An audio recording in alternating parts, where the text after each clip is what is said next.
ಸರ್ವದೇವೈಕವಂದ್ಯಃ ಪರಮಗುರುರಭೀಷ್ಟಾವಾಪ್ತಿದಃ ಸಜ್ಜನಾನಾಂ ನಿಖಿಲಗುಣಗಣಾರ್ಣೋ ನಿತ್ಯನಿರ್ಮುಕ್ತದೋಷಃ ಸರಸಿಜನಯನೋऽಸೌ ಶ್ರೀಪತಿರ್ಮಾನದೋ ನಃ ಅಶೇಷವಾಗ್ಜಾಡ್ಯಮಲಾಪಹಂತ್ರಿ ನವಂ ನವಂ ಸ್ಪಷ್ಟಸುವಾಕ್ಪ್ರದಾಯಿನಿ ಮಮೇಘ ಜಿಹ್ವಾಗ್ರ ಸುರಂಗನರ್ತಕೀ ಭವಪ್ರಸನ್ನಾ ವದನೆ ಚ ಮೇ ಶ್ರೀಃ ವ್ಯಾಪ್ತಿರ್ಯಸ್ಯ ನಿಜೇ ನಿಜೇನ ಮಹಸಾ ಪಕ್ಷೇ ಸಪಕ್ಷೇ ಸ್ಥಿತಿಃ ವ್ಯಾವೃತ್ತಿಶ್ಚ ವಿಪಕ್ಷತೋಥ ವಿಷಯೇ ಸಕ್ತಿರ್ನ ವೈ ಬಾಧಿತೆ ನೈವಾಸ್ತಿ ಪ್ರತಿಪಕ್ಷಯುಕ್ತಿರತುಲಂ ಶುದ್ಧಂ ಪ್ರಮಾಣಂ ಸಮೇ ಭೂಯಾತ್ ತತ್ವವಿನಿರ್ಣಯಾಯ ಭಗವಾನ್ ಆನಂದತೀರ್ಥೋ ಮುನಿಃ ವಾಣಿತೆ ಕರವಾಣ್ಯಂಬ ಚರಣೋ ಹೃದಯ ಸರ್ವದಾ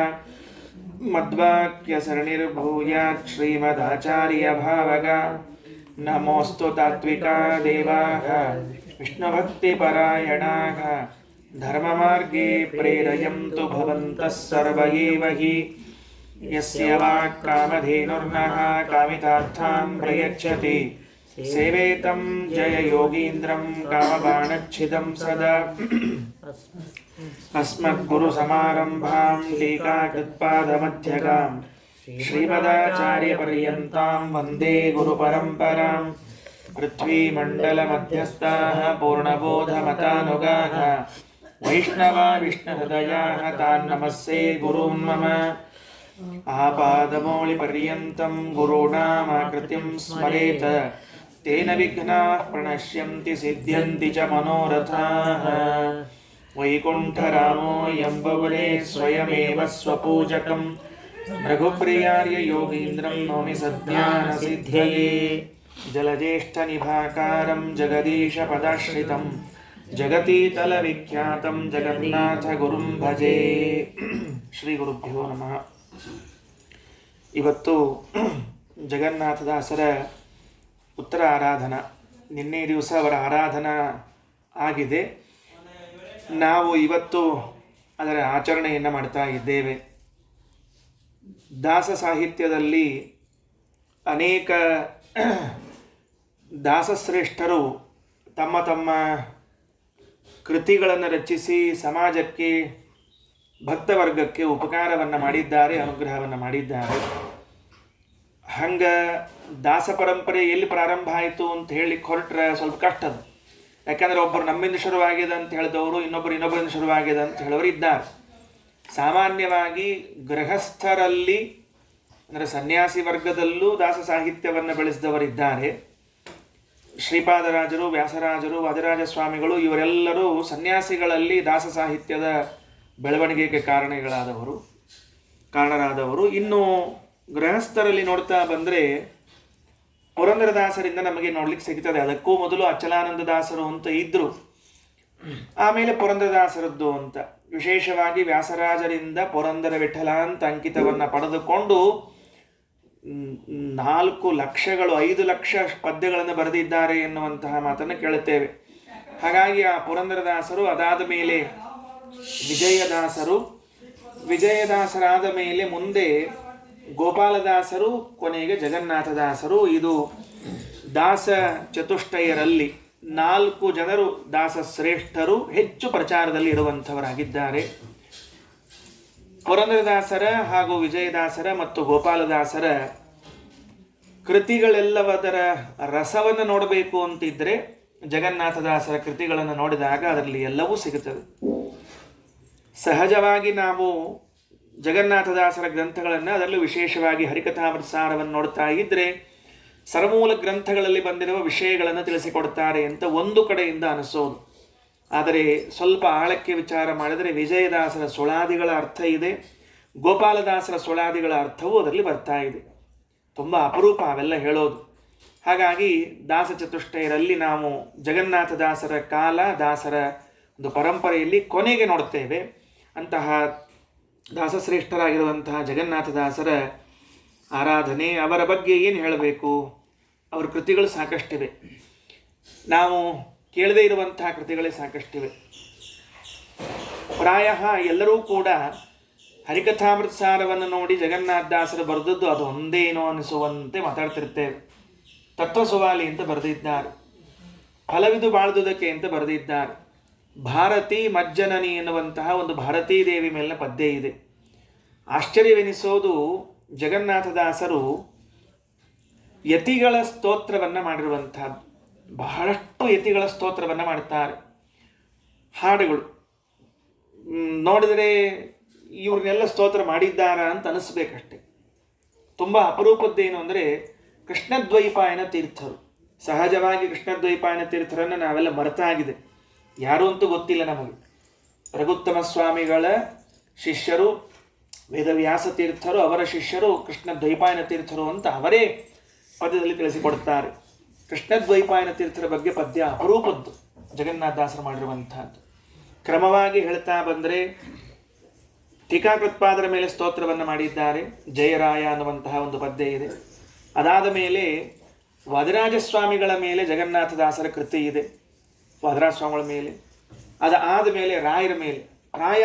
ರಾಯರ ಅನಂತರದಲ್ಲಿ ಬಂದವರು ಎಲ್ಲರೂ ಸಹಿತ ರಾಯರನ್ನು ಸ್ತೋತ್ರ ಮಾಡಿದ್ದಾರೆ. ಕಂಪಲ್ಸರಿ ಅದೊಂದು ವೃತ ಅಂತ ಮಾಡ್ಕೊಂಡ್ಬಿಟ್ಟಾರೆ, ಯಾರೂ ಬಿಟ್ಟಿಲ್ಲ.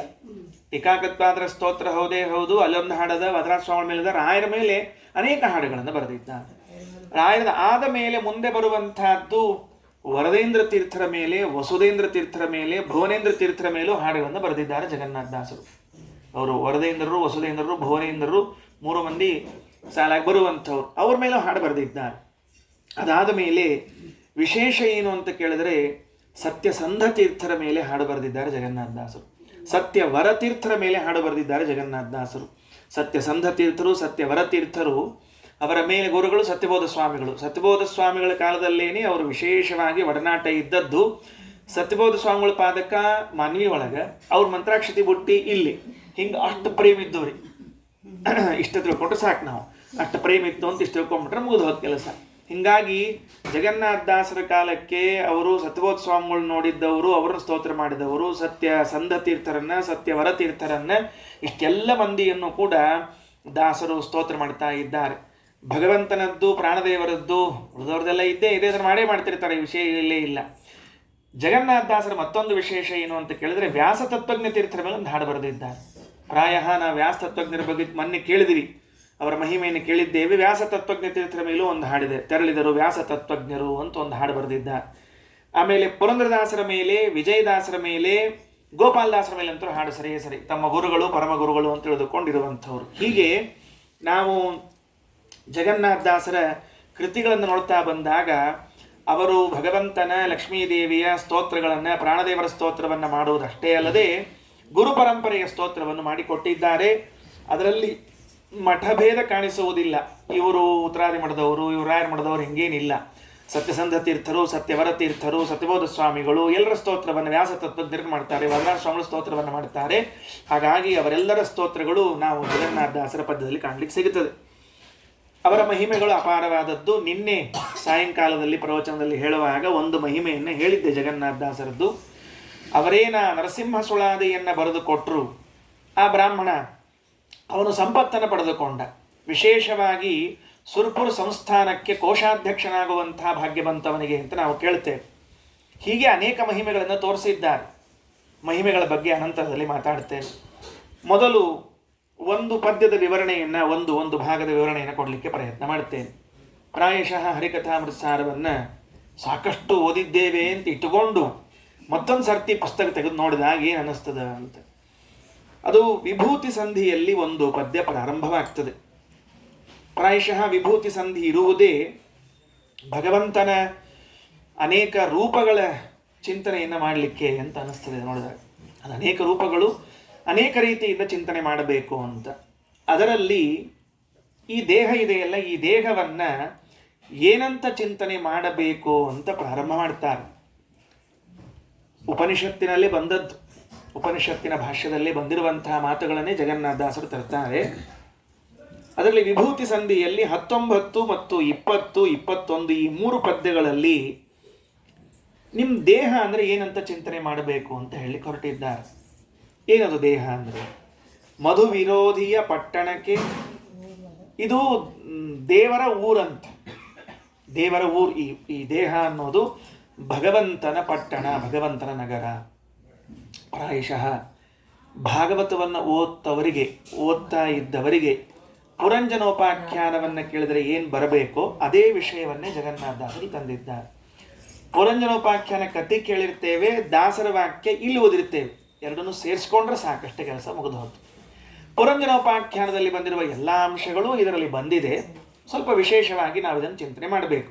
ಮಧು ವಿರೋಧಿಯ ಪಟ್ಟಣಕ್ಕೆ ಪೂರ್ವದ ಕವಾಟಗಳಕ್ಷಿನಾಸಿಕ ವದನ ಶ್ರೋತ್ರಗಳೆರಡು ದಕ್ಷಿಣ ಉತ್ತರ ದ್ವಾರ ಗುದ ಉಪಸ್ಥಗಳೆರಡು ಪಶ್ಚಿಮ ಕದಗಳೆನಿಪವು ಷಟ್ ಸರೋಜವೇ ಸದನ ಹೃದಯವೇ ಮಂಟಪ ತ್ರಿಗುಣಂಗಳೇ ಕಲಶ.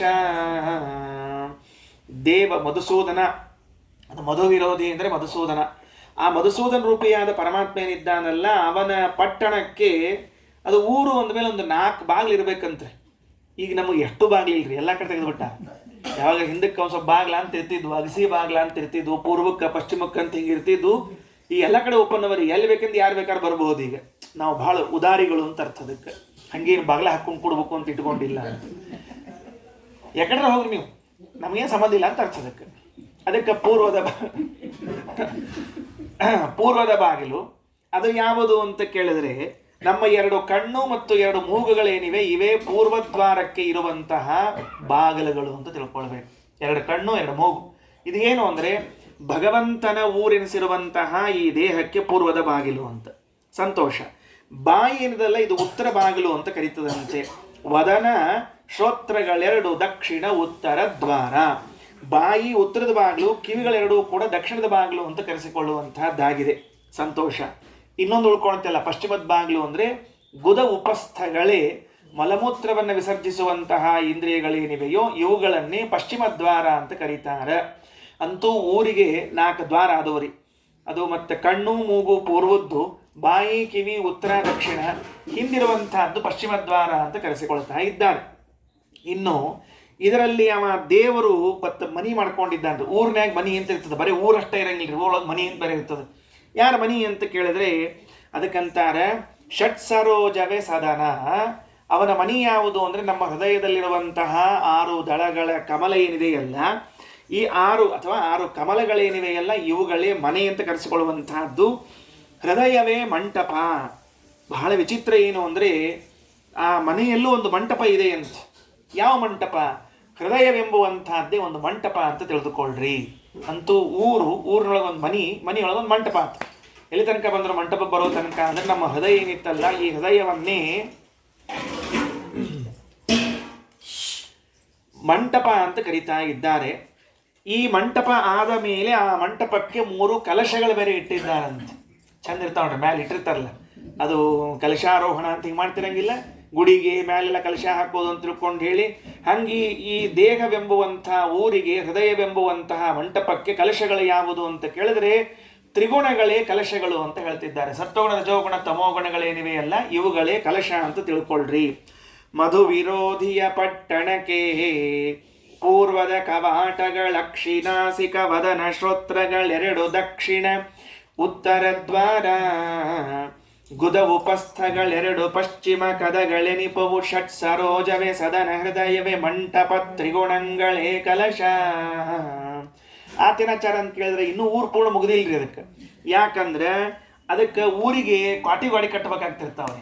ಹಂಗೆ ಸುಮ್ಮನೆ ಊರು ಕಟ್ಟಬಾರದು. ಕಂಪೌಂಡ್ ವಾಲ್ ಇಲ್ಲದೆ ಮನೆ ಕಟ್ಟಿದ್ರೆ ಎಮ್ಮೆ ಆಕಳ ನುಗ್ಗುತ್ತಾವ್ರಿ ಒಳಗೆ, ಗ್ಯಾರಂಟಿ ಅದು. ಅದಕ್ಕೆ ನಾಯಿನೂ ನುಗ್ಗುತ್ತದೆ. ಆಡು ಕುರಿ ಬರಂಗಿಲ್ಲ ಕಡಿಮೆ ಆಗೋದ್ರಿಂದ ಹೇಳಿಕ್ಕೆ ಹೋಗ್ಬಾರ್ದು ಅಷ್ಟೆ. ಅದಕ್ಕೆ ಅದ್ಯಾವುದು?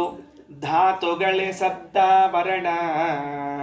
ನಮ್ಮ ದೇಹದಲ್ಲಿ ಏನು ಧಾತುಗಳವಲ್ಲ, ಸಪ್ತ ಧಾತುಗಳವಲ್ಲ, ಇವುಗಳೇ ನಮಗೆ ಆವರಣ. ಅಂದರೆ 7 ಕೋಟೆ ಗೋಡೆಗಳು. ಹಿಂದಕ್ಕೊಂದು ಬಂದಿತ್ತು ನೋಡ್ರಿ, 7 ಸುತ್ತಿನ ಕೋಟೆ ಅಂತ ಹಿಂಗಿದ್ದಿದ್ದಿಲ್ಲ. ಯಾರ್ಯಾರು ನೆನಪಾತ ಚಲೋ ಇಲ್ಲೇರಿಲ್ಲ, ಅಷ್ಟ ಏನು ಮಾಡಿ ಬರೋದಿಲ್ಲ. ಭಾಳ ಹೇಳಿದೆ ಅಂದ್ರೆ ಆಚಾರ ಅಲ್ಲೂ ಹೋಗ್ಯಾರ ಕಾಣಿಸ್ತಂತ ಹಿಂಗೆ ಅನಿಸ್ತಿರ್ತದೆ. ಸಂಕ್ಷೇಪ ಹೇಳಿ ಮುಗಿಸ್ಬಿಡೋದ್ರಿ. ಏನದು? ಧಾತುಗಳೇ ಸಪ್ತಾವರಣ. ನಮ್ಮ ದೇಹದಲ್ಲಿರುವಂತಹ 7 ಧಾತುಗಳೇನವ, ಇದು ಸ್ವಲ್ಪ ಇದ್ರ ಮೇಲೆ ಭಾರ ಹಾಕ್ಕೊಳ್ರೆ ಮುಂದೆ ಹೋಗಿ ಮತ್ತೆ ಇಲ್ಲೇ ಬರ್ತೀನಿ, ಹಿಂದೆ ಬರ್ತೀನಿ, ಇದ್ರ ಮೇಲೆ ಭಾರ ಹಾಕ್ಬೇಕಂತ ಇಟ್ಕೊಂಡಿನಿ. ಮತ್ತು ಸಪ್ತ ಧಾತುಗಳ ಮೇಲೆ ಭಾರ ಹಾಕಿ ಮಾತಾಡ್ಬೇಕಂತ ಇಟ್ಕೊಂಡಿನಿ. ಅವೇನಾಗ್ತಿರ್ತಾವ್ರಿ, ಊಟಕ್ಕೆ ಕೂತಾಗ ಮೊದ್ಲೊಂದು ಹಾಕಿ ಹೋಗಿ ಮತ್ತೆ ಆಮೇಲೆ ಬಂದು ಹಾಕ್ತಿರ್ತಾರಲ್ಲ, ಹಂಗಿದ್ದಂಗೆ ಅದು. ಧಾತುಗಳೇ ಸಪ್ತ ಬರಡ. ನಮ್ಮ ದೇಹಕ್ಕೆ ಧಾತುಗಳೇನಿವೆ ಎಲ್ಲ, ಇವು ಧಾತುಗಳು ಯಾವುದು ತ್ವಕ್, ಚರ್ಮ, ಮಾಂಸ, ಮಜ್ಜ, ರಕ್ತ, ಅಸ್ಥಿ, ಮೇಧಸ್ಸು ಅನ್ನುವಂತಹದ್ದೇನಿದೆಯಲ್ಲ, ಇವುಗಳೇ 7 ಸುತ್ತಿನ ಕೋಟೆ ಅಂತ ತಿಳ್ಕೊಳ್ರಿ. ಉಪವೀಥಿಗಳು ನಾಡಿಗಳು, ಅವು ನಾಡಿಗಳವರಿ. ಯಾವ್ಯಾವ ನಾಡಿಗಳವ ಅಂತ ಅನ್ನೋದನ್ನು ನೀವು ನೋಡ್ಕೊಳ್ರಿ. ಸುಷುಮ್ನ ಮತ್ತು ಇವೆಲ್ಲ ನಾಡಿಗಳು, ಆರ್ಯಕ, ವಜ್ರಿಣಿ, ಇವೇನು ವೈದ್ಯುತ ನಾಡಿಗಳವ, ಇವ ಉಪವೀಥಿ. ಉಪವೀಥಿ ಅಂದ್ರೆ ಏನ್ರಿ, ಅವು ಮೇನ್ ರೋಡ್ ಅಲ್ರಿ, ಅದು ಸಣ್ಣ ಸಣ್ಣ ರೋಡ್. ಅವು ಕರ್ನಾಟಕದ ಹೆದ್ದಾರಿ ಅಂತ ಹಿಂಗಂದಿರ್ತಾರೆ ನೋಡ್ರಿ, ಅದನ್ನು ಸ್ಟೇಟ್ ಹೈವೇ ಅಂತಿರ್ತಾರಲ್ಲ, ಹಂಗಿದ್ದಂಗೆ ಅವು. ಯಾಕಂದ್ರೆ ಸುಷುಮ್ನ ಮಾತ್ರ ಹೆದ್ದಾರಿ ಅಂತ ಕರ್ಕೊಂಡು ಉಳಿದದೆಲ್ಲ ಉಪವೀಥಿಗಳು ಅಂತ ಕರೀತಾ ಇದ್ದಾರೆ. ನಾಡಿಗಳು, ಮದಗಳು, ಯೂಥಪಗಳು. ನಮ್ಮಲ್ಲಿ ಒಂದಿಷ್ಟು ಮದ ಅವ ಅಂತ್ರಿ, ಒಂದಿಷ್ಟು ಅಂದ್ರೆ ಚೋತ್ನೆಗೆ ಅವ, ಎಷ್ಟವ ಅಂತ ಹೇಳಬೇಕಾಗಿಲ್ಲ. ಅದಕ್ಕೆ ಅವೇನು ಮದ ಅವ ನೋಡ್ರಿ, ಮಹಾಭಾರತದೊಳಗೆ 8 ಮದ ಅಂತ ಹೇಳ್ಯಾರ. ವಿದುರ್ ನೀತಿಯೊಳಗೆ ಬರ್ತದೆ. ಎಷ್ಟು ಮದ ಅವ, ಪ್ರತಿಯೊಬ್ಬನಿಗೂ ಒಂದು 8 ರೀತಿಯಿಂದ ಮದಗಳಿರ್ತಾವಂತ. ಯಾವುದು ಅನ್ನ ಮದ, ಅರ್ಥ ಮದ. ಇದು ಮೊದಲೇದ್ದು ಅನ್ನದ ಮದ ರೀ. ಚಲೋ ತಿಂದ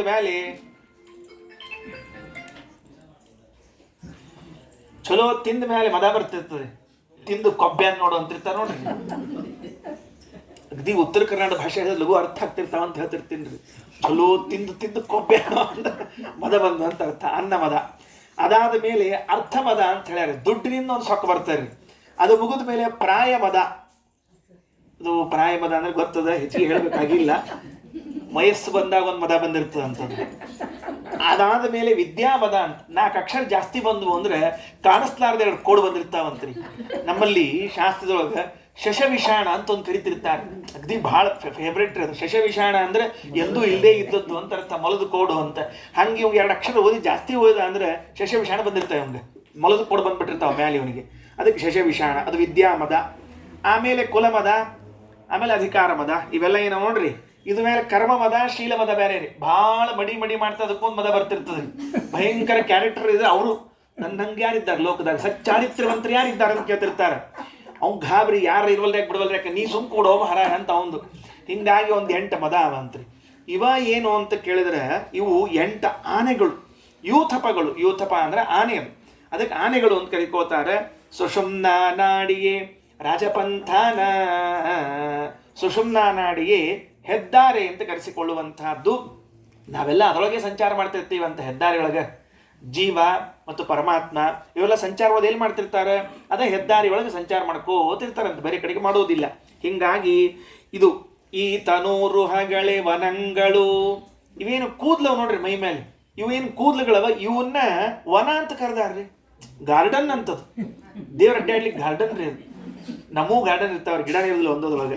ಅದಕ್ಕೆ ಈ ತನೂರುಹಗಳೇ ವನಂಗಳು ಮಾತರಿಶ್ವನು ಪಂಚರೂಪದಿ ಪಾತಕಗಳೆಂಬರಿಗಳನ್ನು ಸಂಹರಿಪ ತಳವಾರ. ಪಂಚರೂಪದಲ್ಲಿದ್ದ ವಾಯುದೇವರೇನಿದ್ದಾರಲ್ಲ, ನಮ್ಮಲ್ಲಿರುವಂತಹ ಪಂಚಮಹಾಪಾತಕಗಳನ್ನು ಸಂಹಾರ ಮಾಡುವಂತಹ ತಳವಾರ.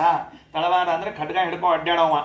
ತಳವಾರ ಅಂತ ಒಂದು ಸಮಾಜನೆಯದ ಒಂದು ಗುಂಪೇ ಅದ ತಳವಾರದ್ದು ಅಂತ ತಿಳ್ಕೊಂಡು ಹೇಳಿ, ಅದಕ್ಕೆ ಅವರು. ಆಮೇಲೆ ಇನ್ನು ಇದೊಂದು ಪದ್ಯ ಮುಗೀತು. ಇನ ಶಶಾಂಕಾದಿಗಳು ಲಕ್ಷ್ಮೀ ವನಿತೆಯರಸನ ದ್ವಾರಪಾಲಕರೆನಿಸುತ್ತಿಪ್ಪರು.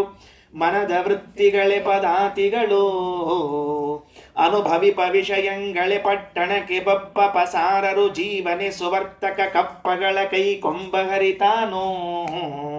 ಇವರೇನು ಸೂರ್ಯ ಚಂದ್ರ ಮೊದಲಾದ ದೇವತೆಗಳಿದ್ದಾರೆ, ಅವರ ದ್ವಾರಪಾಲಕರಿ. ಯಾಕಂದ್ರೆ ಅವರೇನು ದ್ವಾರವ ಪೂರ್ವದ್ದು ಪಶ್ಚಿಮದ್ದು ಅಂತ ತಿಳ್ಕೊಂಡು ಅಲ್ಲಲ್ಲಿ ತತ್ವಾಭಿಮಾನಿಗಳೇನಿದ್ದಾರೋ, ಇಂದ್ರಿಯಾಭಿಮಾನಿಗಳೇನಿದ್ದಾರೋ ಅವರೇ ದ್ವಾರಪಾಲಕರಾಗ್ಬಿಟ್ಟಾರೆ. ಆಮೇಲೆ ಕಾಲಿಗೆ ಇರ್ತದೆ ನೋಡ್ರಿ, ಅವರು ಕಾಲಾಳು ಅಂತ ಇರ್ತಿದ್ರು ಹಿಂದಕ್ಕೆ.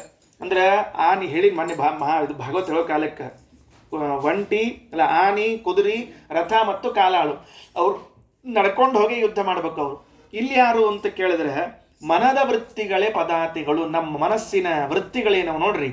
ವೃತ್ತಿಗಳು ಅಂದ್ರೆ ವಿಚಾರಗಳು, ಅವು ನಾನಾ ತರಹದ್ದಿರ್ತಾವೆ. ಒಮ್ಮೆ ಭಯ ಆಗ್ತಿರ್ತದೆ, ಒಮ್ಮೆ ಪ್ರೀತಿ ಬರ್ತಿರ್ತದೆ. ಪ್ರೀತಿ ಎಷ್ಟು ಬರ್ತಿರ್ತದೆ, ಭಯ ಆಗೋಷ್ಟು ಪ್ರೀತಿ ಬರ್ತಿರ್ತದೆ. ಏನು ಪ್ರೀತಿ ಮಾಡ್ತಾರೆ ಅಂತ ಭಯನ ಆಗ್ತದಪ್ಪ ಅಷ್ಟು ಪ್ರೀತಿ ಮಾಡೋದು ನೋಡಿದ್ರೆ ಅಂತ ಅಂತಿರ್ತಾರಲ್ಲಿ. ಎಲ್ಲ ಇಷ್ಟ ಅರ್ಥ. ಎಷ್ಟು ಗಟ್ಟಿ ಅಪ್ಪಕೊಂಡಿರ್ತಾರೆ ಅಂದ್ರೆ ಉಸುರು ಹೋಗೋಷ್ಟು ಗಟ್ಟಿ ಅಪ್ಪಕೊಂಡಿರ್ತಾರೆ ಅಂತ ಅಪ್ಪಕೊಂಡಿರ್ತಾರಲ್ಲಿ ಹೇಳಿ ನೋಡಂತೆ. ಇದು ಪ್ರೀತಿಯೋ ವೃತ್ತಿಗಳೇ ಪದಾತಿಗಳು ಅನುಭವಿಪ ವಿಷಯಗಳೇ. ನಾವೇನು ವಿಷಯಗಳನ್ನು ಅನುಭವಿಸ್ತಿರ್ತೀವಲ್ಲ ಇವುಗಳೇ ಪಟ್ಟಣಕ್ಕೆ ಬಪ್ಪ ಪಸಾರಗಳು. ಇವು ಏನಂತಾರೆ ವಿಷಯಗಳು ಊರಿಗೆ ಬರುವಂತಹ ಸರಕುಗಳು. ನಾವು ವಿಷಯಗಳನ್ನೇನು ಅನುಭವಿಸ್ತಿರ್ತೀವಿ ಕಣ್ಣಿನಿಂದ ಕಿವಿಯಿಂದ ರೂಪರಸಗಂಧಗಳನ್ನ ಏನು ಮಾಡ್ತಿರ್ತೀವಲ್ಲ ಅದು ಈ ಭಗವಂತನ ಊರಿಗೆ ಬರುವಂತಹ ಸರಕುಗಳು ಅಂದ್ಮೇಲೆ ಇವಾಗ ಕೊಂಡ್ಕೊಳ್ಳೋಬ್ಬ ಬೇಕಲ್ರಿ. ಮತ್ತು ವ್ಯಾಪಾರಿ ಇದು ಕೊಂಡ್ಕೊಂಡು ಮಾರ್ಲಿಕ್ಕೆ ಬೇಕಲ್ಲ ಅಂತ ತಿಳ್ಕೊಂಡ್ರೆ ಜೀವನೇ ವರ್ತಕನೋ ನಾವೇ ರೀ. ಕೊಂಡ್ಕೊಳ್ಳೋರು ಬೇರೆ ಯಾರು ಅಲ್ಲೇ ಇಲ್ರಿ, ಖಾಲಿ ಪೀಲಿ ಒದ್ದಾಡೋರು ನಾವ ನೋಡ್ರಿ. ತಗೋಬೇಕ ಅವ್ ಟ್ಯಾಕ್ಸ್ ಹಾಕ್ತಾನ್ರಿ ಮೇಲೆ ಕೂತವ ಯಾರವ ದೇವರು. ಸುವರ್ತಕ ಜೀವನೆ ಸುವರ್ತಕ ಕಪ್ಪಗಳ ಕೈ ಕೊಂಬ ಹರಿತಾನೋ. ಟ್ಯಾಕ್ಸ್ ಹಾಕಿ ತಗೊಳ್ಳುವಂಥವನು ಯಾರು? ದೇವರು. ಯಾಕ ಊರ ಅವಂದದ. ಅಂತೂ ಮೂರು ಪದ್ಯಗಳಲ್ಲಿ ಏನ್ ತಿಳ್ಕೊಂಡು ಬಂದಿವಿ ಅಂತ ಕೇಳಿದ್ರೆ ಈ ದೇಹವನ್ನ ಒಂದು ಊರು ಅಂತ ಚಿಂತನೆ ಮಾಡಿಕೊಳ್ಬೇಕು. ಆ ಊರಿನಲ್ಲಿ ಇರುವಂಥವ್ರು ಯಾರ್ಯಾರು ಹೆಂಗ ಅಂತ ಎಲ್ಲವನ್ನ ಚಿಂತನೆ ಮಾಡ್ಕೋತ ಬಂದಾಯ್ತು. ಈಗ ಬಾಗ್ಲ ಕಾಯೋರಿದ್ದಾರೆ, ಆಮೇಲೆ ಇದು ಮತ್ತು ಆನೆಗಳವ, ಮತ್ತು ಇದು ಅಡ್ಡಾಡೋರಿದ್ದಾರೆ, ವಿಹಾರದ ಭಗವಂತನ ಮನೆ ಅದ, ಎಲ್ಲವನ್ನ ತಿಳಿದುಕೊಂಡು ಬಂದಿದ್ದೇವೆ. ಈ ಬರುವಾಗ ಏನಾಯ್ತು ಅಂದ್ರೆ ಉಳಿದದ್ದೆಲ್ಲ ಸರಿ ಅದ, ನಮಗೇನು ಉಳಿದದ ಬಗ್ಗೆ ಏನು ಗದ್ಲಿಲ್ಲ. ಈಗ ಕಣ್ಣು ಕಿವಿ ಬಾಯಿ ಮೂಗು ಎಲ್ಲ ಹೇಳಿದ್ರಿ, ಅವ್ರಿಗೆಲ್ಲ ಅಭಿಮಾನಿ ದೇವತೆಗಳನ್ನೆಲ್ಲ ಹೇಳ್ಬಿಟ್ರಿ, ಬಹಳ ಸಂತೋಷ ಆಯ್ತು. ಕೆಲವೊಮ್ಮೆ ಏನಾಗ್ತಿರ್ತಾವ್ರಿ, ಯಾವುದಕ್ಕೆ ಯಾರು ಅಭಿಮಾನಿ ದೇವತೆಗಳು ಅಂತ ಹಿಂಗೆ ಕೇಳಿಬಿಟ್ರು ಅಂದ್ರೆ ಹೇಳೋರಿಗೆ ಕನ್ಫ್ಯೂಸ್ ಆಗ್ಬಿಡ್ತಿರ್ತಾರೆ. ನಾ ಭಾಷೆ ಹೇಳಿದ್ದೆ ಚಟ್ನಿ ಅಭಿಮಾನಿ ದೇವತೆ, ಭಾಷೆ ಚಟ್ನಿ ಅಭಿಮಾನಿ ಯಾರು ಅಂತ ಕೇಳಿದಾಗ ಕಲ್ಪಲ್ಟಿ ಅಂತ ಉತ್ತರ ಬಂದಿತ್ತಂತ. ಭಾಳ ಅಭಿಮಾನಿ ದೇವತೆ ಹಂಗೆ ಹೇಳಿದ್ರೆ ಭಾಳ ಕಷ್ಟ ಆಗ್ತಿರ್ತದೆ. ಇಲ್ಲಿ ಪ್ರಕೃತ ಮನಸರಾಮಃ ಪಾಯಸಂ ಭಕ್ಷಯಾಮಃ ಮತ್ತೊಂದು ಮಾತದ. ಇದ್ರೊಳಗೆ ನಾ ಯಾವ ವಿಷಯ ಹೇಳ್ತೀನಿ ಅಂತ ಅನ್ಕೊಂಡಿದ್ದೆ ಅಂದ್ರೆ ಧಾತುಗಳೇ ಸಪ್ತಾವರಣ ಅಂತ ಹೇಳಿದ್ದ. ನಮ್ಮ ದೇಹದಲ್ಲಿ ಏನು ಸಪ್ತ ಧಾತುಗಳಿವೆ, ಈ ಸಪ್ತ ಧಾತುಗಳನ್ನೇ ನಮ್ಮ ದೇಹಕ್ಕೆ ಇರುವಂತಹ ಆವರಣಗಳು ಅಂತ ಕರೀತಾ ಇದ್ದಾರೆ. ಸಹಜವಾಗಿ ಒಂದು ಕಂಪೌಂಡ್ ವಾಲು 2 ಕಂಪೌಂಡು ಕಟ್ಕೊಂಡಿರೋದು ಅಭ್ಯಾಸ, 2 ಗೇಟ್ ಮಾಡ್ಕೊಂಡಿರ್ತೀವಿ. ಆದರೆ ಈ ದೇಹವೆಂಬುವಂತಹ ಭಗವಂತನ ಪಟ್ಟಣಕ್ಕೆ 7 ತರಹದ ಕೋಟೆಗಳನ್ನು ಕಟ್ಟಿದ್ದಾರಂತೆ. ಯಾವುದವು 7 ಅಂತ ಕೇಳಿದಾಗ ನಾನು ಹೇಳಿದೆ ಆಗಲೇ, ನಮ್ಮಲ್ಲಿ ಏನೇನು ಮತ್ತವು ತ್ವಕ್, ಚರ್ಮ, ಮಾಂಸ, ರುಧಿರ, ಮೇಧೋ, ಮಜ್ಜ, ಅಸ್ಥಿಗಳು ಅಂತಿವೆಯಲ್ಲ, ಇವುಗಳೇ ನಮ್ಮ ದೇಹದಲ್ಲಿರುವಂತಹ ಸಪ್ತ ಕೋಟೆಗಳು.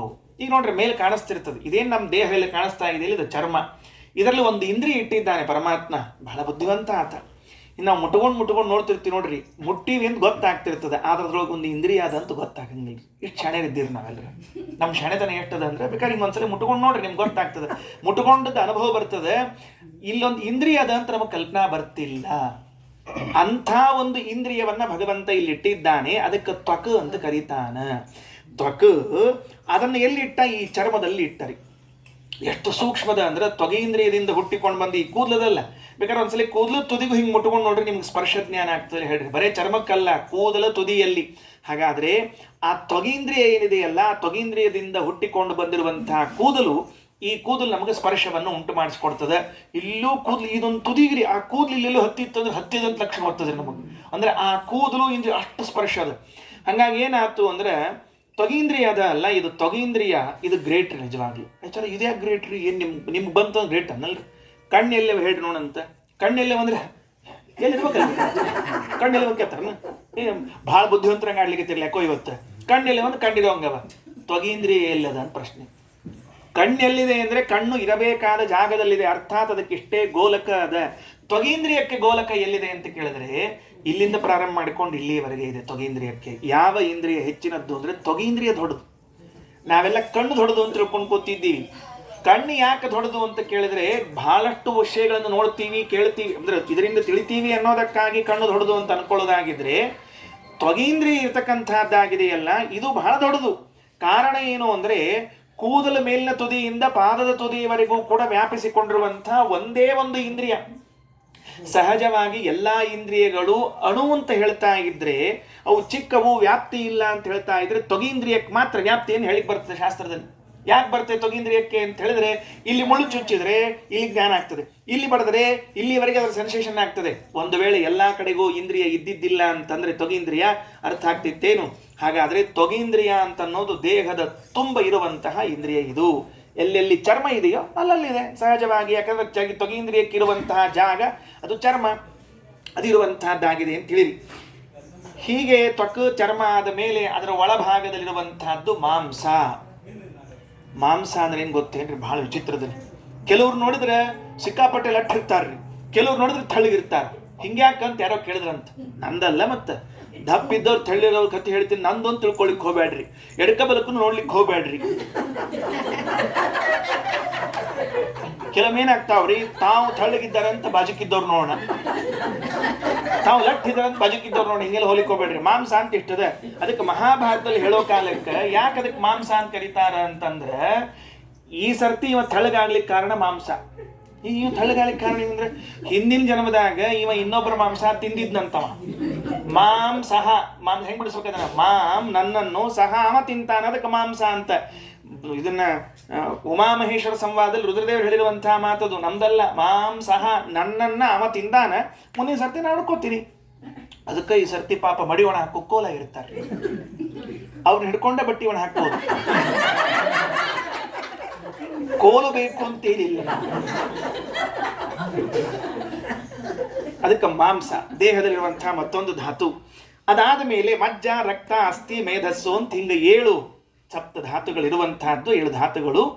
ಈಗ ನಾವೇನ್ ಪ್ರಶ್ನೆ ಮಾಡಿಕೊಂಡಿದ್ವಿ ಅಂದ್ರೆ, ಒಂದೊಂದು ಇಂದ್ರಿಯಗಳಿಗೆ ಒಬ್ಬೊಬ್ಬರು ಅಭಿಮಾನಿಗಳಿದ್ದಾರೆ. ಈ ಅಭಿಮಾನಿ ದೇವತೆಗಳ ವಿಚಾರವನ್ನು ನೋಡ್ತಾ ಬಂದಾಗ ಸಪ್ತಧಾತುಗಳಲ್ಲಿ ಇದ್ದವರು ಯಾರು ಅಂತ ಒಂದು ಪ್ರಶ್ನೆಯನ್ನು ಎತ್ತಿಕೊಳ್ತಾರೆ ಜಗನ್ನಾಥದಾಸ. ಅವಲ್ಲ, ಅವರೇ ಎಲ್ಲ ಬರೆದು ಬಿಟ್ಟಾರೆ, ನಾವು ಸುಮ್ಮನೆ ಅವ್ರ ಪದ್ಯ ಓದೋದಷ್ಟೇ ಕೆಲಸ. ಸಪ್ತಧಾತುಗಳಲ್ಲಿ ಇದ್ದವರು ಯಾರು? ಯಾಕಂದ್ರೆ ಇಲ್ಲಿವರೆಗೂ ನಾವು ಅವ್ರನ್ನ ಮಾತೇ ಆಡಿಸಿಲ್ರಿ, ನಮಗೂ ಅವ್ರಿಗೂ ಸಂಬಂಧ ಬಹಳ ಕಡಿಮೆ ಬರೋದು.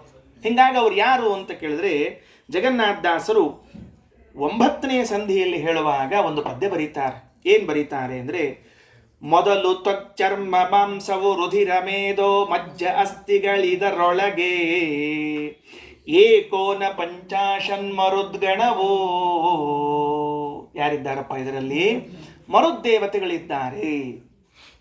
ಇವತ್ತಿನ ಸಬ್ಜೆಕ್ಟ್ ಏನು? ಮರುದ್ದೇವತೆಗಳು. ಇದು ಸಬ್ಜೆಕ್ಟ್, ಅಸಲ್ ಸಬ್ಜೆಕ್ಟ್ ಇಲ್ಲದೆ. ಸಬ್ಜೆಕ್ಟ್ ಬರೋದಕ್ಕೆ ಅರ್ಧ ತಾಸು ತಗೊಂಡ್ರಿ ಆಚಾರ, ತಿಳಿತೇಳ್ರಿ ಆಚಾರ. ನಿಮ್ಮ ಟೈಮ್ ಪ್ರಕಾರ ನೀವು ಮುಗಿಸಿದ್ರಿ ಅಂದ್ರೆ ಚಲೋ ಆತಿಲ್ಲದೆ ಇದ್ರೆ ನಮಗೇನು ಸಂಬಂಧ ಇಲ್ಲ ಅಂತ ಕೆಲವು ಹೇಳ್ತಿರ್ತಾರೆ. ಹಂಗೇನಿಲ್ರಿ, ಇನ್ನು ಅರ್ಧ ತಾಸಿಗೆ ಗಂಟೆ ಹೊಳೆಯೋದ ಬೇಕಾದಾಗಲಿ. ಅದಕ್ಕೆ ಏಕೋ ನ ಪಂಚಾಶನ್ ಮರುದ್ಗಣವೋ. ಏನಾಯ್ತು? ನಾವೀಗ ಕೇಳ್ತಾ ಬಂದದ್ದು ಸಪ್ತಧಾತುಗಳಲ್ಲಿ ಯಾವ ದೇವತೆಗಳಿದ್ದಾರೆ ಅಂತ ಕೇಳಿದಾಗ 49 ಮಂದಿ ಮರುದ್ದೇವತೆಗಳಿದ್ದಾರೆ. ಎಷ್ಟು ವ್ಯವಸ್ಥಿತ ಗೊತ್ತ ಜಗನ್ನಾಥದಾಸರ ಗ್ರಂಥಗಳು. 7 ಧಾತುಗಳು, 49 ಮಂದಿ, 7 49 ಮುಗಿದು ಹೊತ್ತು, ಚಾನ್ಸೇ ಇಲ್ಲ. 7 ಎಷ್ಟು? 49 ಮಂದಿ. ಹಂಗಾರೆ ಮೊದಲನೇದು ಯಾವುದಪ್ಪ ಧಾತು ಅಂತ ಕೇಳಿದ್ರೆ ತ್ವಗೀಂದ್ರಿಯ, ಅದನ್ನ ಧಾತು ಅಂತ ಹೇಳಿರ್ತೀವಿ ಚರ್ಮದ ಮೇಲೆ ಇದ್ದದ್ದಕ್ಕೆ. ಅದ್ರೊಳಗೆ ಎಷ್ಟು ಮಂದಿ ಇದ್ದಾರೆ? 7 ಮಂದಿ ಇದ್ದಾರೆ. ಚರ್ಮದಲ್ಲಿ ಎಷ್ಟು ಮಂದಿ ಇದ್ದಾರೆ? 7 ಮಂದಿ ಇದ್ದಾರೆ. ಹಂಗ ಮಾಂಸದಲ್ಲಿ ಎಷ್ಟು ಮಂದಿ? 7 ಮಂದಿ. ರಕ್ತದಲ್ಲಿ ಎಷ್ಟು ಮಂದಿ? 7 ಮಂದಿ. ಮಜ್ಜ, ಅಸ್ಥಿ, ಮಾಂಸ ಇವೆಲ್ಲ ಏನಿದ್ದಾರೆ? 7 ಮಂದಿ ಇದ್ದಾರೆ. ಹೌದಾ? ಸುಮ್ಮನೆ ಒಂದ್ಸಲ ಮಾತೃಕಾ ಸಂಧಿಗೆ ಹೋಗಿ ಬಂದ್ಬಿಡೋಣ. ಹಿಂಗ ಆ ಮಾತೃಕಾ ಸಂಧಿ ಒಳಗೆ ಏನ್ ಹೇಳ್ಯಾರ ಅಂದ್ರೆ, ಎಲ್ಲೆಲ್ಲಿ ಯಾರ್ಯಾರಿದ್ದಾರೆ? ಕಂ ಕಪಿಲಾಯ ನಮಃ, ಕಂ ಕಪತೆ ನಮಃ ಅಂತ ಹೇಳ್ಕೋತ ಬರುವಾಗ, ಹೌದಾ, ರಂ ರಾಮಾಯ ನಮಃ ತ್ವಚಿ ಎಂದಿದ್ದಾರೆ. ಏನಂದಾರ? ರಂ ರಾಮಾಯ ನಮಃ ತ್ವಚಿ. ರಾಮದೇವರು ನಮ್ಮ ತ್ವಗೀಂದ್ರಿಯದಲ್ಲಿ ಇದ್ದಾರೆ. ಈ ತ್ವಗೀಂದ್ರಿಯದಲ್ಲಿ ರಕಾರ ಅಕ್ಷರವಾಚ್ಯರಾದ ರಾಮದೇವರಿದ್ರೆ, ಮುಂದೆ ಬರ್ತದೆ ವಿಸ್ತಾರವಾಗಿ ಹೇಳ್ತೀನಿ. ಈ ತ್ವಗೀಂದ್ರಿಯದಲ್ಲಿ ಯಾರಿದ್ದಾರೆ? ಈ ಚರ್ಮದಲ್ಲಿ ಯಾರಿದ್ದಾರೆ? ಇಬ್ಬರಿಬ್ರು ಇದ್ದಾರೆ. ಒಬ್ಬರನ್ನ ಹೇಳ್ಕೊಳ್ಳಂತ ತ್ವಗೀಂದ್ರಿಯದಲ್ಲಿ ರಾಮ. ಪ್ರಾಯಶಃ ನಾವು ರಾಮ ಅಂದ್ರೆ ಅಯೋಧ್ಯಾಧಿಪತಿ, ಅಲ್ಲಿ ಅಷ್ಟ ಇದ್ದಾನೆ. ರಾಮನವಮಿಗೊಮ್ಮೆ ಭೇಟಿ ಆಗ್ತಾನೆ. ಕೃಷ್ಣಾಷ್ಟಮಿಗೆ ಸಂಬಂಧ ಇಲ್ಲ, ಗೋಕುಲಾಷ್ಟಮಿಗೂ ಇಮಾಂ ಸಾಬುಗೂ ಏನು ಸಂಬಂಧ ಅಂತ ಕೇಳ್ತಿರ್ತೀವಿ ಅಷ್ಟೇ ಕೆಲಸ. ಆ ತ್ವಗೀಂದ್ರಿಯದಲ್ಲಿ ಇದ್ದವನು ಯಾರು ಅಂದ್ರೆ ಶ್ರೀರಾಮಾಯ ನಮಃ, ರಂ ರಾಮಾಯ ನಮಃ ತ್ವಚಿ ಅಂತ ಮಾತೃಕಾನ್ಯಾಸದಲ್ಲಿ ಬರ್ತದೆ. ಅಲ್ಲಿ ಎಷ್ಟು ಮಂದಿ ಇದ್ದಾರೆ ಅಂದ್ರೆ 7 ಜನ ಮರುದ್ದೇವತೆಗಳಿದ್ದಾರೆ, ನೆನಪಿಟ್ಟುಕೊಳ್ರಿ. ಯಾಕಂದ್ರೆ ತ್ವಗೀಂದ್ರಿಯದಲ್ಲಿ ಬರಬೇಕಲ್ಲ. ಹಾಗಾದ್ರೆ ಆ ತ್ವಗೀಂದ್ರಿಯದಲ್ಲಿರುವಂತಹ 7 ಜನ ಮರುದ್ದೇವತೆಗಳು ರಾಮ ಇಬ್ಬರೂ ಸೇರ್ಕೊಂಡು ಏನ್ ಮಾಡ್ಲಿಕ್ಕತ್ತಾರ ಅಂದ್ರೆ, ನಿಮ್ಮನ್ನ ಕರಡಿ ಮುಂದೆ ನಿಂತ್ಕೊಳ್ಳೋ ಹಂಗೆ ಮಾಡ್ಲಿಕ್ಕತ್ತಾರ. ಯಾಕೆ ಗೊತ್ತಾ? ಕರಡಿ ಮುಂದೆ ನಿಂತ್ಕೊಂಡು, ಆಹಾ ಏನ್ ಚಂದ ಇದ್ದೀನಿ ಎಲ್ಲರ, ನನ್ನಂಗೆ ಪ್ರಾಯಶಃ ದೇವ್ರು ಯಾರನ್ನೂ ಸೃಷ್ಟಿ ಮಾಡಿರ್ಲಿಕ್ಕಿಲ್ಲ, ಮಾಡಿದ್ರು ನಂದಾದ್ಮೇಲೆ ಮಾಡಿರಬಹುದೇನೋ, ನನ್ನನ್ನು ಮಾತ್ರ ಬಹಳಷ್ಟು ಅವಕಾಶ ಇಟ್ಕೊಂಡು ಮಾಡ್ಯಾರ. ಸಂಡೇ ಇರ್ಬೇಕು ಪ್ರಾಯ.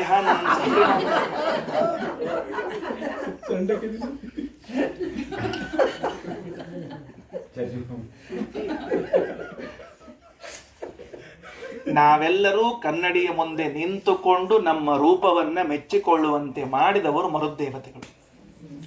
ಆ ಮರುದ್ದೇವತೆಗಳು ಈ ಚರ್ಮದಲ್ಲಿ ತ್ವಗೀಂದ್ರಿಯದಲ್ಲಿ ಇಲ್ಲದೆ ಹೋಗಿದ್ರೆ ನಾವು ಯಾರೂ ಕೂಡ ನಮ್ಮ ದೇಹವನ್ನು ನೋಡಿಕೊಳ್ಳುತ್ತಿರ್ಲಿಲ್ಲ. ವಿಚಾರ ಮಾಡಿ ನೋಡ್ರಿ, ಇದು ಹಿಂಗೆ ಇದ್ದಿದ್ದಿಲ್ಲ ಅಂದ್ರೆ ನಾವು ನೋಡ್ಕೊಳ್ತಿದ್ವಿ. ಒಂದ್ ವೇಳೆ ಇದು ಹಿಂಗೆ ಉಲ್ಟಾ ಆಗಿತ್ತು ಅಂತ ಇಟ್ಕೊಳ್ರಿ, ಯಾರ ಕರಡಿ ಮುಂದೆ ನಿಂತ್ಕೋತೀವ ನಾವು? ಎಷ್ಟು ಉಪಕಾರ ಮಾಡ್ತಿದ್ದಾರೆ ಅಂತ ಮರಿ ಮಾಡುದು. ರಾಮಾಯ ನಮಃ ತ್ವಚಿ ರಾಮದೇವರು ತ್ವಗೀಂದ್ರಿಯದಲ್ಲಿ ಇದ್ದುಕೊಂಡು ಅದರಲ್ಲಿ 7 ಜನ ಮರುದ್ದೇವತೆಗಳಿದ್ದುಕೊಂಡು ಅವರು ನಮಗೇನ್ ಮಾಡ್ಲಿಕ್ಕತ್ತಾರ? ನೀ ಚಂದಿದ್ದಿ ನೋಡು ಅಂತ ತೋರಿಸ್ಲಿಕ್ಕತ್ತಾರ. ಇದು ಸುಲಭ ಸಾಧ್ಯ ಆಯ್ತೇನೆ ಅವರಿಗೆ ಅಂತ ಪ್ರಶ್ನೆ ಮಾಡಿದರೆ, ನಿಧನ ಹಿಂಕಾರಾದಿ ಸಾಮಗ ಅದರ ನಾಮದಿ ಕರೆಸು 90 ನಿಪರೂಪದಿ ಧಾತುಗಳೊಳಗಿಪ್ಪ. ಏನಾಯ್ತು? 7 ಸಾಮಗಳನ್ನು ಉಪಾಸನೆ ಮಾಡ್ತಾ ಇದ್ದಾರೆ. ನಿಧನ, ಹಿಂಕಾರ ಬರ್ತದೆ, ಪ್ರತಿಹಾರ, ಪ್ರಸ್ತಾವ, ಉದ್ಗೀತ, ಉಪದ್ರವ ಎನ್ನುವಂತಹ ಸಾಮಗಳು ಬರ್ತದೆ. ಆ ಸಾಮಗಳ ಉಪಾಸನೆಯನ್ನು ಮಾಡ್ತಾ ಇದ್ದಾರೆ. ಯಾರು? ಮರುದ್ದೇವತೆಗಳು. ಎಲ್ಲಿದ್ದಾರವರು? ಇದೇ ದೇಹದಲ್ಲಿ ಕೂತುಕೊಂಡಿದ್ದಾರೆ. ಇದೇ ದೇಹದಲ್ಲಿ ತ್ವಗೀಂದ್ರಿಯದಲ್ಲಿ ಕೂತುಕೊಂಡು ಮೊದಲನೇದವರು 7 ಮಂದಿ ಒಂದು ಸಾಮದಿಂದ ರಾಮನನ್ನು ಉಪಾಸನೆ ಮಾಡಿಕೊಂಡು ಅದರ ಫಲವಾಗಿ ನಮ್ಮೆಲ್ಲರಿಗೂ ಕೂಡ ಸೌಂದರ್ಯವನ್ನು ಕೊಡ್ತಾ ಇದ್ದಾರೆ. ಇದು ಮರುದ್ದೇವತೆಗಳು ಮಾಡಿದ ಉಪಕಾರ. ಮುಂದೆ ಹೋಗೋಣ, ಸ್ವಲ್ಪ ಹೊಕ್ಕೋತ ಹೋಗೋಣಂತ. ಈಗಂತರೂ ದೇಹವೆಂಬುವಂತಹ ಭಗವಂತನ ಊರಿಗೆ 7 ಕೋಟೆ ಗೋಡೆಗಳು. ಆ 7 ಕೋಟೆ ಗೋಡೆಗಳೆನಿಸಿಕೊಂಡಿರುವ ಸಪ್ತಧಾತುಗಳಲ್ಲಿ ಯಾರಿದ್ದಾರೆ? 49 ಮಂದಿ ಮರುದ್ದೇವತೆಗಳಿದ್ದಾರೆ. ಅದರಲ್ಲಿ ಮೊದಲನೇ ಮರುದ್ದೇವತೆಗಳ ವಿಷಯವನ್ನು ಸ್ವಲ್ಪ ಸಂಕ್ಷೇಪದಲ್ಲಿ ತಿಳ್ಕೊಂಡಿದ್ದೇವೆ. ಮುಂದೆ ಹೋಗೋಣಂತ. ಏನಂತಾರೆ ಅಲ್ಲೇ ಮುಂದೆ ಹೇಳುವಾಗ, ಸಪ್ತಧಾತುಗಳೊಳ ಹೊರಗೆ, ಸಪ್ತಧಾತುಗಳ ಒಳಗೂ ಹೊರಗೂ, ಇದೊಂದು ಸ್ವಲ್ಪ ಮತ್ತೆ ವಿಶೇಷ ಅಂಶದ ಮುಂದೆ ಹೇಳೋಣಂತ. ಸಪ್ತಧಾತುಗಳ ಒಳ ಹೊರಗೆ ಸಪ್ತ ಸಂತಪ್ತ ಲೋಹಗತಾಗ್ನಿಯಂದದಿ ಸಪ್ತ ಸಾಮಗ ನಿಪ್ಪ ಅನಿರುದ್ಧ ಅನ್ನಮಯಾದಿ ಕೋಶದೊಳು ಲಿಪ್ತನಾಗದೆ ತತ್ತದಾಕ್ವಯ ಕ್ಲುಪ್ತ ಭೋಗವ ಕೊಡುವ ಸ್ವಪ್ನ ಸುಷುಪ್ತಿ ಜಾಗೃತಿ ಈವ ತೈಜಸ ಪ್ರಾಜ್ಞ ವಿಶ್ವಾಖ್ಯ. ದಾಸರಂದ್ರು ಮುಂದಿನ ಪದ್ಯಾಗ ಸಪ್ತಧಾತುಗಳ ಒಳ ಹೊರಗೆ, 7 ಧಾತುಗಳ ಒಳಗೂ ಹೊರಗೂ ಕೂಡ ಭಗವಂತನಿದ್ದಾನೆ. ಭಗವಂತನಂತೂ ಇರಲೇಬೇಕು. ಈ ತತ್ವಾಭಿಮಾನಿ ಇವರು ಮರುದ್ದೇವತೆಗಳು ಇದ್ದಾರೆ. ಸಪ್ತ ಸಾಮಗ, 7 ಸಾಮದಿಂದ ಗಾಯನ ಮಾಡಿಸಿಕೊಳ್ಳುವಂಥವನು, ಜೊತೆಗೆ ಅನ್ನಮಯಾದಿ ಕೋಶಗಳಲ್ಲಿ ಇದ್ದಾನೆ ಅಂತ ಹೀಗೆ ತಿಳಿದುಕೊಟ್ಟಿದ್ದಾರೆ. ಇದಾದ ಮೇಲೆ ಈಗ ಸಪ್ತಧಾತುಗಳಲ್ಲಿ 49 ಮಂದಿ ಮರುದ್ದೇವತೆಗಳು, ಅದರಲ್ಲಿ ಸಪ್ತ ಸಾಮಗಳು ಇವೆ ಅನ್ನುವಂಥ ಅಂಶವನ್ನು ತಿಳ್ಕೊಂಡಿದ್ದೇವೆ. ಈ ದೇವತೆಗಳ ಬಗ್ಗೆ ಒಂದು ಸಣ್ಣ ಕಥೆ, ಪ್ರಾಯಶಃ ನೀವೆಲ್ಲ ಕೇಳಿದ್ದೀರಿ, ಭಾಗವತದಲ್ಲಿ ಬಂದಿರುವಂತಹ ಕಥೆಯನ್ನ ಒಂದು ಬಾರಿ ಹಿಂಗೆ ಹೇಳಿ ಹೋಗ್ಬಿಡ್ತೇನೆ, ಸಂಕ್ಷೇಪದಲ್ಲಿ ಹೇಳ್ತೇನೆ. ಏನಾಯಿತು ಅಂತ ಕೇಳಿದ್ರೆ, ಕಶ್ಯಪರ ಹೆಂಡತಿ ದಿತಿದೇವಿ, ಆ ದಿತಿದೇವಿಯ ಮಕ್ಕಳು ದೈತ್ಯರು ಅಂತ ಹೆಸರು. ಅವ್ರಿಗೆ ಹೆಸರೇ ಹಂಗ್ರಿ, ಅಮ್ಮನ ಹೆಸರು ಬಂದಿದ್ದಕ್ಕೆ ಏನಂತ, ದಿತಿ ಮಕ್ಕಳು ದೈತ್ಯರು, ಅದಿತಿ ಮಕ್ಕಳು ಆದಿತ್ಯರು, ವಿನತೆಯ ಮಕ್ಕಳು ವೈನತೆಯರು ಅಂತ ಹಿಂಗೆ ಹೆಸರು ಬಂದಿರ್ತಾವ. ಹಂಗ ದೈತ್ಯರು ಅಂತ ಹೆಸರು ಬಂದಿತ್ತರಿ. ಬಂದಿರುವಾಗ ಯಾವಾಗಲೂ ದೇವತೆಗಳಿಗೂ ದೈತ್ಯರಿಗೂ ಯುದ್ಧ. ದೇವತೆಗಳಿಂದ ದೈತ್ಯರು ಸತ್ತಾಗ ದಿತಿದೇವಿಗೆ ದುಃಖ ಆಯ್ತಂತ. ಮನೆಯವ್ರು ಬಂದಿದ್ರಂತ್ರಿ ಮನೆಯವ್ರು ಬಂದಿದ್ರು ಮನೆಗೆ ಅಂದ್ರೆ, ಅಲ್ಲ ಮನೆಯವ್ರು ಇರಂಗಿಲ್ಲ, ಇರಂಗಿಲ್ಲ ರೀ ಮನೆಯವ್ರು ಹಂಗೆಲ್ಲ ಮನ್ಯಾಗ ಇರಂಗಿಲ್ಲ. ಮನ್ಯಾಗ ಇರಂಗಿಲ್ಲ ಅಂದ್ರೆ ಮನೆಯವ್ರು ಎಲ್ಲಿ ಹೋಗ್ತಾರೆ? ಮತ್ತಂದ್ರೆ ಬೇರೆ ಹೆಂಡತಿ ಕಡೆ ಹೋಗ್ತಾರೆ, ಬೇರೆ ಹೆಂಡತಿ ಕಡೆ ಹೋಗ್ತಾರೆ ಅಂದ್ರೆ ಏನು ಅರ್ಥ ಅದಕ್ಕೆ ನಮಗೆ ತಿಳಿಲಿಲ್ಲ ಅಂತ ಕೇಳಲಿಕ್ಕೆ ಹೋಗ್ಬೇಡ್ರಿ. ನಿಮ್ಗೆ ಗೊತ್ತದೆ, ಕಶ್ಯಪರು ಒಂದು 13-14 ಜನರನ್ನ ಮಾಡ್ಕೊಂಡಿರ್ಬೇಕು ಲಗ್ನ. ಒಂದೊಂದು ಪುರಾಣದಾಗ ಒಂದೊಂದು ಸ್ವಲ್ಪ ಜಾಸ್ತಿ ಇವರಿ. ಯಾರಿಗಾರ ಗಂಡ ಸಿಗಿಲ್ಲ ಅಂದ್ರೆ ಅವ್ರ ಪುರಾಣ ಸೇರಿಸ್ಬಿಟ್ಟಿರ್ತಾರೆ, ಅವ್ರ ಹೆಂಡತಿ ಇವ್ರ ಗಂಡ ಹಿಂಗೆ ಸೇರಿಸಿರ್ತಾರಲ್ಲ. ಹಂಗೆ ಈಗ ಗೋತ್ರ ಗೊತ್ತಿಲ್ಲ ಅಂದ್ರೆ ಯಾರು ಗೋತ್ರ ರೀ? ಕಶ್ಯಪ ಗೋತ್ರ. ಹಂಗೆ ಹೆಂಡತಿ ಯಾರ್ದು ಗೊತ್ತಿಲ್ಲ, ಕಶ್ಯಪರ ಹೆಂಡತಿಯಿಂದ ಹಾಕೊಡೋದು ಅಷ್ಟೇ ಕೆಲಸ, ಮುಗಿದು ಹೋಗ್ತು. 13-14 ಬಂದಿದ್ದಾರೆ ಅವ್ರ ಹೆಂಡಂದ್ರು. ಅವ್ರು ಕಶ್ಯಪರು ಏನು ಮಾಡಿದ್ರು ಅಂದ್ರೆ, ಈ 13-14 ಮಂದಿನ ಮೇಂಟೈನ್ ಮಾಡೋದು ಕಷ್ಟ ಅಂತ ತಿಳ್ಕೊಂಡು ಹೇಳಿ ಪರ್ಯಾಯ ವ್ಯವಸ್ಥೆ ಮಾಡ್ಕೊಂಡ್ಬಿಟ್ರಿ. ಉಡುಪಿಯೊಳಗೆ ಕೃಷ್ಣನ ಪರ್ಯಾಯ ವ್ಯವಸ್ಥೆ ಇಲ್ಲ, 2 ವರ್ಷಕ್ಕೊಬ್ಬರು ಸ್ವಾಮಿಗಳು ಅಂತ ತಿಳ್ಕೊಂಡು 8 ಮಂದಿ ಸ್ವಾಮಿಗಳು. ಹಂಗೆ ಇವ್ರೇನು ಮಾಡಿದ್ರು, 6 ತಿಂಗಳು ಅಕ್ಕಿ ಮನ್ಯಾಗ, 6 ತಿಂಗಳು ಅಕ್ಕಿ ಮನ್ಯಾಗ, 3 ತಿಂಗಳು ಅಕ್ಕಿ ಮನ್ಯಾಗ ಅಂತ ಹಿಂಗೆ ಪರ್ಯಾಯ ವ್ಯವಸ್ಥೆ ಮಾಡ್ಕೊಂಡಿದ್ರು. ಒಂದು ದಿತಿ ಮನೆಗೆ ಬಂದರು. ಆಕಿಗೆ ಭಾಳ ದುಃಖ ಆಗಿತ್ತು ರೀ. ನೋಡಿದ್ರೆ ಯಾಕೆ ಕಲ್ತ್ಕೋತೀಯ ಹಿಂಗೆ ಬಂದೀನಿ ಸಂತೋಷ ಪಡು ಅಂತ ತಿಳ್ಕೊಂಡು. ಕೆಲವ್ರು ನೀವು ಬಂದದಕ್ಕೆ ದುಃಖ ಅಂತ ಯಾಕೆ ಕಳ್ಳಿಕತ್ತಿ ಅಂತ ಕೇರಂತ. ಏನಿಲ್ಲ, ನನ್ನ ಮಕ್ಕಳನ್ನ ಯಾವಾಗಲೂ ಇಂದ್ರ ಕೊಲ್ತಿರ್ತಾನ, ಏನು ಮಾಡೋದು? ನಾನು ಮಕ್ಕಳನ್ನು ಪಡೆಯೋ ಭಾಗ್ಯವೇ ಪಡೆದಿಲ್ವ? ಒಂದು ವರ ನೀವು ಕೊಡ್ರಿ, ನಾನು ನಿಜವಾಗಿ ನಿಮ್ಮ ಸೇವಾ ಮಾಡಿದ್ದೀನಿ, ನಿಮ್ಮ ಹೆಂಡತಿ ಅನಿಸಿದ್ದಾಗಿದ್ದರೆ ನನಗೆ ಎಂಥ ವರ ಕೊಡಬೇಕು ಅಂದರೆ ಇಂದ್ರನ್ನ ಕೊಲ್ಲುವಂಥ ಮಗ ಬೇಕು ಅಂತ. ಪೇಚಾಟಕ್ಕೆ ಇಡ್ತೀರಿ ಅವ್ರ ಅಪ್ಪಗೆ. ಅಲ್ಲ, ಅವನು ನನ್ನ ಮಗ, ಇಲ್ಲಿ ಹುಟ್ಟೋರು ನಾಳೆ ನನ್ನ ಮಕ್ಕಳು, ಇವನು ಕೊಲ್ಲಿಕ್ಕೆ ಅವ್ನು ಹುಟ್ಟಿಸೋದು ಹೆಂಗೆ? ಈಗ ಧರ್ಮ ಸಂಕಟ್ರಿ ಅವರಿಗೆ, ಇಲ್ಲ ಅಲ್ಲಿಗೆ ಬರಂಗಿಲ್ಲ, ಹ್ಞೂ ಅಲ್ಲಿಗೆ ಬರಂಗಿಲ್ಲ. ಕೆಲವು ಆಚಾರನ ಒಪ್ಕೊಂಡ ಮೇಲೆ ಹಿಂಗಾಗಿರ್ತದೆ. ಹೇಳಿಬಿಟ್ಟಿರ್ತಾರೆ ಅವ್ರದರ 108 ಕಿರಿಕಿರಿಗಳು, ಮುಗಿಯೋಂಗಿಲ್ಲ, ಬಿಡಂಗಿಲ್ಲ. ಅದು ಧರ್ಮ ಸಂಕಟ ಆಗ್ಬಿಡ್ತು. ಅದಕ್ಕೆ ದೇವರು ಕಶ್ಯಪರು ಒಂದು ಉಪಾಯ ಮಾಡಿದ್ರು, ಒಂದು ಕೆಲಸ ಮಾಡು, 1 ವರ್ಷದ ವೃತ ಮಾಡಿಬಿಡು, ವೃತ ಸರಿ ಮಾಡಿದಿ ಚಲೋ ಮಗ ಹುಡ್ತಾನೆ, ವ್ಯತ್ಯಾಸ ಆದ್ರೆ ಗೊತ್ತಿಲ್ಲ ಅಂತ ಇಷ್ಟು ಹೇಳ್ಬಿಟ್ರು. ಅಂದ್ರೆ ಅಡುಗೋಡಿ ಮೇಲೆ ದೀಪ್ರಿ ಅವ್ರು ತಾವು ತಪ್ಸ್ಕೊಂಡಿರ್ಬೇಕು ಅಂತ. ಯಾಕೆಂದ್ರೆ ನೀವು ಹೇಳ್ರಿ ವೃತ ತಪ್ಪಲಾರ್ದು ಮಾಡ್ತೀನಿ ಅನ್ಲಿಕ್ಕೆ, ಗಟ್ಟುಳ್ಳಕ್ಕಿದ್ರೆ ಭಾರಿ ಗಟ್ಟಿದ್ಲಿ ಹೆಣ್ಮಗಳಿಗೆ. ಹ್ಞೂ ಅಂದ್ಮೇಲೆ ಇನ್ನ ವೃತ ಶುರು ಮಾಡ್ತಿದ್ದ, ಪುಂಸಮನ ವ್ರತ ಅಂತ ತಿಳ್ಕೊಂಡು ಹೆಸರು. ಹಿಂದಿನ ಮಾರ್ಶೀಷ್ ಮಾಸದಿಂದ ಮುಂದಿನ ಮಾರ್ಶೀಷ್ ಮಾಸ ತನಕ ಮಾಡ್ಬೇಕಂತ. ಚಲೋ ಗಂಡಸ ಮಗ ಹುಟ್ಟಬೇಕಾದ್ರೆ ಇಷ್ಟೇ ವಿಷಯ. ಮತ್ತು ಇರ್ಲಿ ನಮ್ಮಂಗ ಮಗ ಹುಟ್ಲಿ ಸಾಕು, ಏನ್ ಬೇಕಾಗಿರುತ್ತೆ. ಅದಕ್ಕೆ ಅದು ವೃತ ಆಯ್ತು. ವೃತ ಆದ ಮೇಲೆ ಇವ ವೃತ ಮಾಡ್ಲಿಕ್ಕೆ ಈಕಿ ವೃತ ಮಾಡ್ತಾ ಇದ್ದಾರೆ ಅಂತ ಗೊತ್ತಾದ ಕೂಡಲೇ ಇಂದ್ರದೇವರು ಬಂದ್ಬಿಟ್ರು.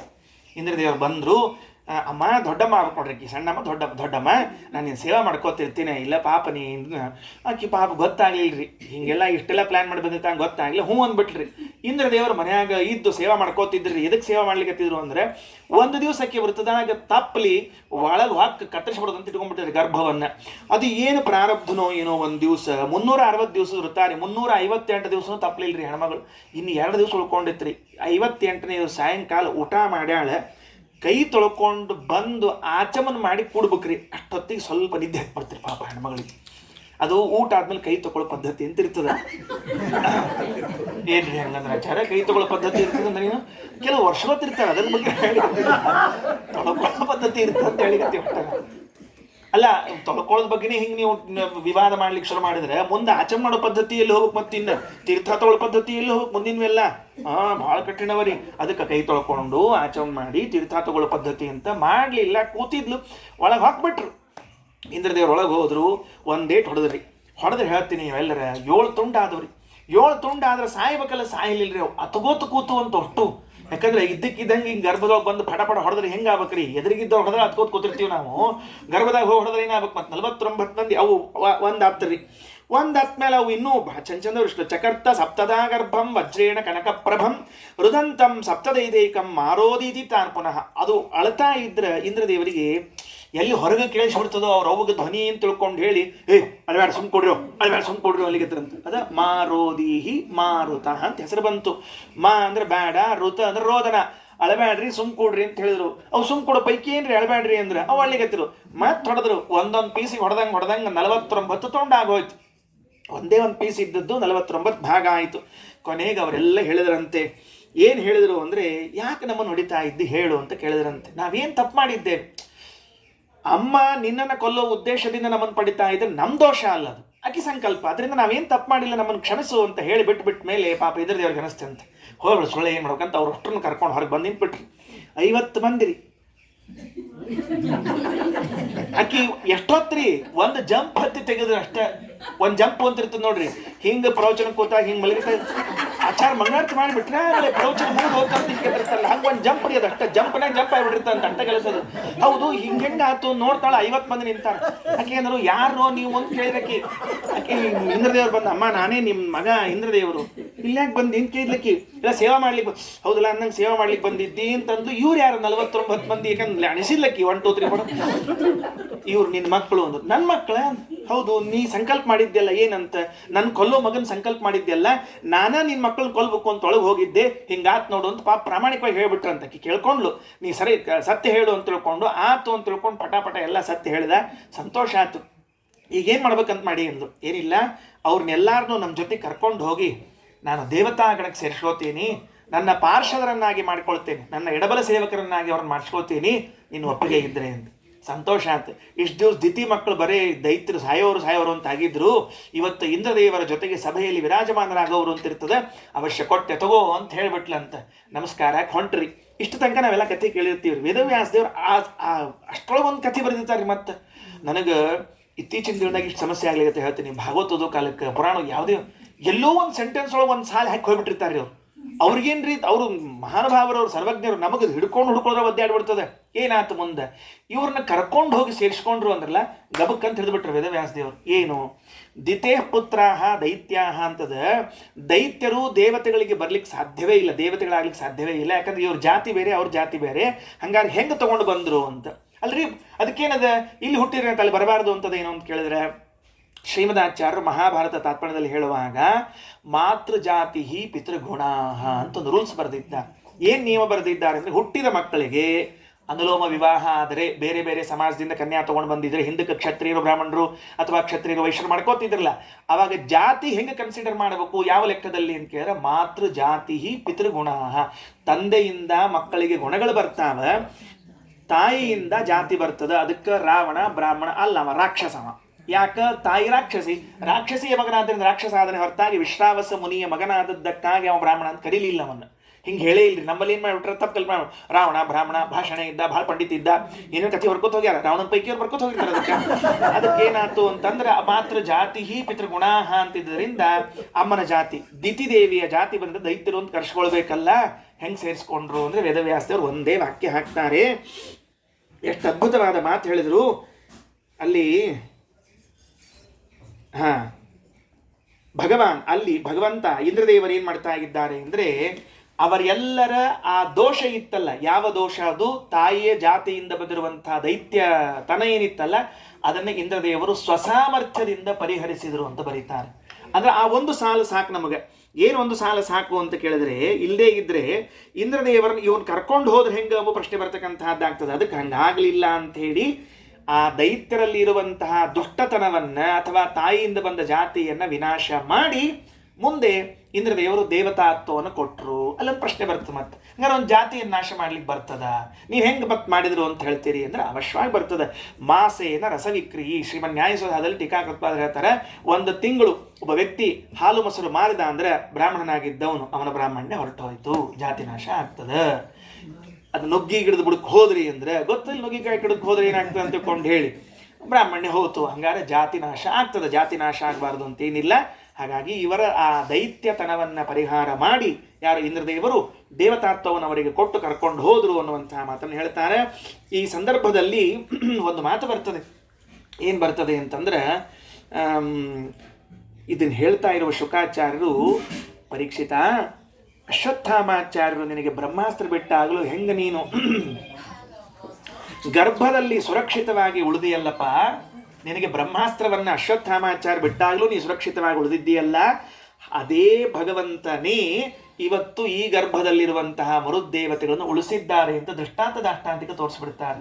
ಹೇಳಿಕತ್ತವರು ಯಾರು? ಶುಕಾಚಾರ್ಯ. ಸ್ವತಃ ಶುಕಾಚಾರ್ಯ ದೂರ್ವಾಸರ ಅವತಾರಿಗಳಾಗಿರುವಂತಹ ಅವರು ತಾವೇ ಹೇಳ್ತಾ ಇದ್ದಾರೆ, ಇದು ಶಿವನ್ ರುದ್ರದೇವರ ಅವತಾರಿಗಳಾದವರು ಹೇಳಿಕತ್ತಾರೆ, ನಾನೇ ಅಶ್ವತ್ಥಾಮನಾಗಿದ್ದಾಗೇನು ಬಾಣವನ್ನು ಬಿಟ್ಟಿದ್ದೆ, ಆ ಬಾಣದಿಂದ ನೀನು ಹೆಂಗೆ ಕೃಷ್ಣದಿಂದ ಉಳ್ಕೊಂಡು ಹಂಗೆ ಇವತ್ತು ಇಂದ್ರದೇವರ ವಜ್ರಾಯುಧದಿಂದ ಉಳ್ಕೊಂಡದ್ದು ಶ್ರೀನಿವಾಸ ಅನುಕಂಪಯ, ಭಗವಂತನ ಅನುಗ್ರಹದಿಂದ ಉಳ್ಕೊಂಡಿದ್ದೀಯಾ ಅಂತ ತಿಳಿಸ್ತಾರೆ. ಇವೆರಡು ದೃಷ್ಟಾಂತಗಳು ಸರಕ್ಷತ ರಕ್ಷತಿ ಯೋಹಿ ಗರ್ಭೆ ಎನ್ನುವಂತಹ ವಾಕ್ಯಕ್ಕೆ ಸಿಗುವಂತಹದ್ದಾಗ್ತಾ ಇದೆ. ಸರಿ, ಅಂತೂ 49 ಮಂದಿ ಮರುದೇವತೆಗಳು ಹುಟ್ಟಿದ್ರು. ದೇವತೆಗಳು ಅಂದ್ಕೊಂಡು ಏನಾಗ್ತದೆ, ಒಂದು 3 ಪ್ರಸಂಗ ಬರ್ತಾವ್ರಿ ಒಟ್ಟು. ಆದಿದೈವಿಕ, ಆಧ್ಯಾತ್ಮಿಕ, ಆದಿಭೌತಿಕ ಅಂತ ಪ್ರತಿಯೊಬ್ಬ ದೇವತೆಗಳ ವಿಚಾರವನ್ನು ತೆಗೆದುಕೊಳ್ಬೇಕಾಗ್ತದೆ. ಅದು ಕೆಲವು ದೇವತೆಗಳು ಭೂತಗಳಿಗೆ ಸಂಬಂಧಪಟ್ಟವರು, ಕೆಲವರು ದೇಹಕ್ಕೆ ಸಂಬಂಧಪಟ್ಟವರು, ಕೆಲವರು ದೇವತಾಗಣದಲ್ಲಿ ಮೇಲಿರುವಂಥವರು ಅಂತ.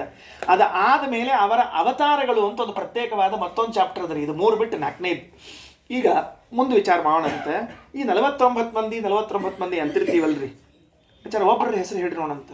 ದಡ್ಗಾವಟ್ಲ ಆಚಾರ 49 ಮಂದಿ ಅಂದ್ಕೊಳ್ಳಿ ಹೇಳ್ರಿ ಅಂತ ತಿಳ್ಕೊಂಡ್ರೆ, ಭಾಳ ಶಣೆ ಇದ್ರೆ ಆಚಾರ ಅಂತಂದ್ರೆ ಎಕ್ಸ್ಟ್ರಾ ಅಂದಿರ್ತಾರೆ, ಈ ಎಕ್ಸ್ಟ್ರಾ ಇತ್ಯಾದಿ ಅಂತ ತಿಳ್ಕೊಂಡು ಹೇಳಿ. ಎಲ್ಲಿ ನಮ್ಗೆ ಹೇಳಿ ಬರಂಗಿಲ್ಲ ಅಲ್ಲಿ ಇತ್ಯಾದಿ ಅಂತ ಬರೀಬೇಕ್ರಿ ಯಾವಾಗಲೂ. ಎಲ್ಲಿ ನಮ್ಗೆ ಹೇಳಿ ಬರಂಗಿಲ್ಲ ನೋಡು ಅಲ್ಲಿ ಇತ್ಯಾದಿ ಅಂತ ಹೇಳ್ತಿರ್ಬೇಕು. ಈ ಪ್ರಕಾರವಾಗಿ ಇತ್ಯಾದಿಯಾಗಿ ಇಷ್ಟು ತಿಳ್ಕೊಂಡ್ಬಿಟ್ರೆ ಕೆಲಸ ಆಗುತ್ತೆ. ಪ್ರಾಣ ಅಪಾನ ವ್ಯಾನ ಉದಾನ ಸಮಾನ ನಾಗ ಕೃಕಲ ಕೂರ್ಮ ದೇವದತ್ತ ಧನಂಜಯ ಆವಹ ಸಂವಹ ವಿವಹ ಏನದು ವಿಭಾವಸು ಇವರೆಲ್ಲರೂ ಕೂಡ ಏನಾಗಿದ್ದಾರೆ, ಮರುದೇವತೆಗಳಾಗಿದ್ದಾರೆ. ನಮ್ಮ ಭಾಗ್ಯ ಏನು ಗೊತ್ತೇನ್ರಿ, ಈ 49 ಮಂದಿ ಹೆಸರುಗಳನ್ನು ವಿಜಯದಾಸರು ಒಂದು ಸುಳಾದಿಗಳು ಬರ್ದಾರ.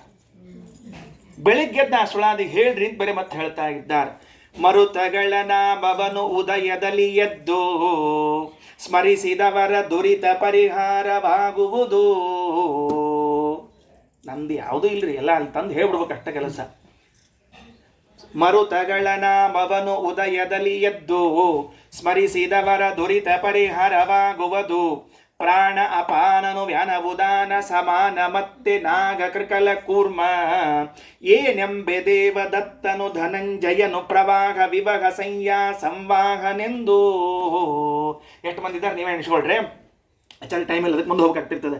ಶೀಲ ಪರಾವಹ ಉದ್ವಗಾವಹ ಶಂಕುಕಾಲ ಶ್ವಾಸ ಅನಳ ಪ್ರತಿಯೂ ಬಾಲಕುಮುದ ಕಾಂತ ಶುಚಿ ಅಜಿತ ಗುರು ಮೇಲಾಗಿ ಸಂಸಾ ಪ್ರವರ್ತಕ ಕಿಲರನ್ನ ತರುವಾಯ ಅಜಿತ ಸಂಯನು ಕಪಿ ಜಡ ದೇವ ಮರಳೆ ಮಂಡುಕ ಸತತ ಸಿದ್ಧ ರಕ್ತ ಸರಸ ಕೃಷ್ಣ ಪಿಕ ಶುಕಯತಿ ಭೀಮ ಹನು ಮರಿಯದಲೆ ಪಿಂಗ ಅಹಂ ಪ್ರಾಣ ಕಂಪನ ಇವರ ಸಹಿತವಾಗಿ ಸೂತ್ರ ನಾಮಕ ಮೂಲ ಪವಮಾನ ನೊಡನೆ ಗಣನೆಯನ್ನು ಮಾಡಿ ತವಕದಿಂದಲಿ ತಾರತಮ್ಯವನೆ ತಿಳಿದು ಶ್ರವಣದಲ್ಲಿ ಕೇಳೆ ಸಾಕಲ್ಯವಾಗಿ ನಿತ್ಯ.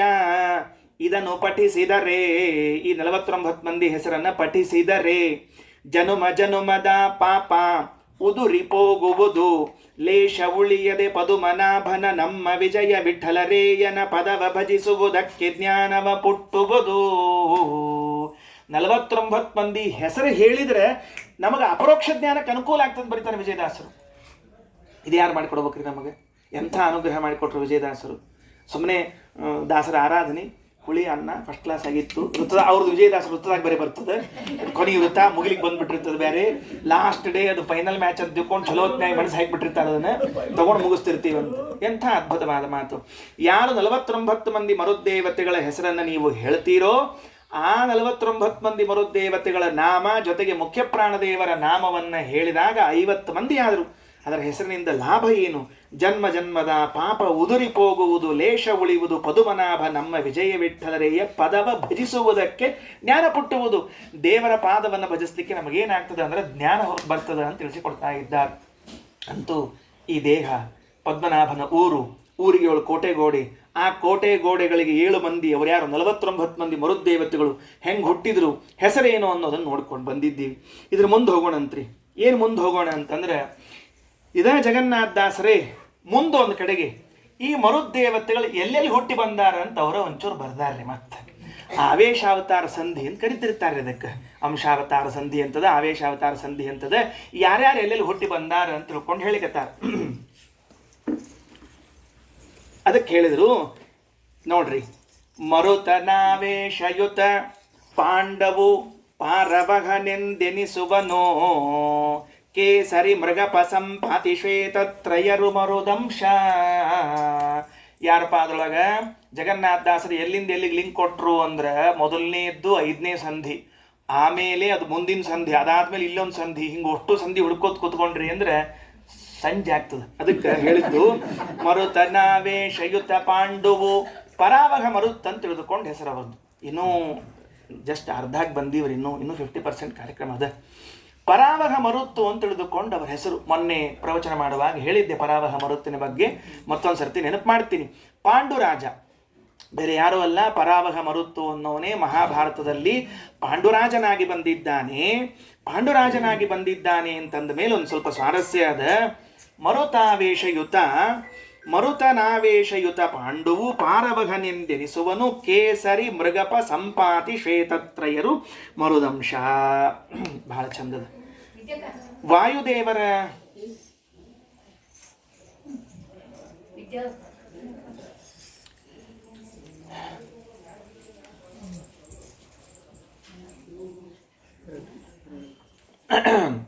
ಆ ವಾಯುದೇವರ ಅಂಶದಿಂದ ಆವೇಶದಿಂದ ಕೂಡಿರುವಂತಹ ಪರಾವಹ ಮರುತ್ತು ಅನ್ನುವಂಥವರೇನಿದ್ದಾರೋ ಅವರೇ ಏನಾಗಿದ್ದಾರೆ, ಪಾಂಡುರಾಜ ಅಂತ ಕರೆಸಿಕೊಳ್ಳುವಂಥವರಾಗಿದ್ದಾರೆ.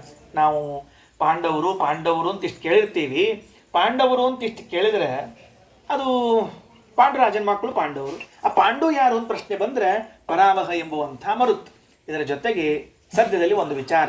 ಏನು ವಿಚಾರ? ಮೊನ್ನೆ ಕೇಳಿರುವಂತಹದ್ದನ್ನೇ ಮತ್ತೊಂದು ಸರ್ತಿ ಅನುವಾದ ಮಾಡಿ ಹೊರಟಿದ್ದೇನೆ. ಇವರೆಲ್ಲ ಎಷ್ಟನೇ ಗಣಕ್ಕೆ ಬರ್ತಾರ ಅಂತ ನಿಮ್ಗೆ, ಎಷ್ಟನೇ ಕಕ್ಷೆಗೆ ಬರ್ತಾರ ಅಂತ ನಿಮಗೆಲ್ಲ ಗೊತ್ತದ್ರಿ. ನಾ ಏನು ಹೆಚ್ಚಿಗೆ ಹೇಳೋದು ಬೇಕಾಗಿಲ್ಲ.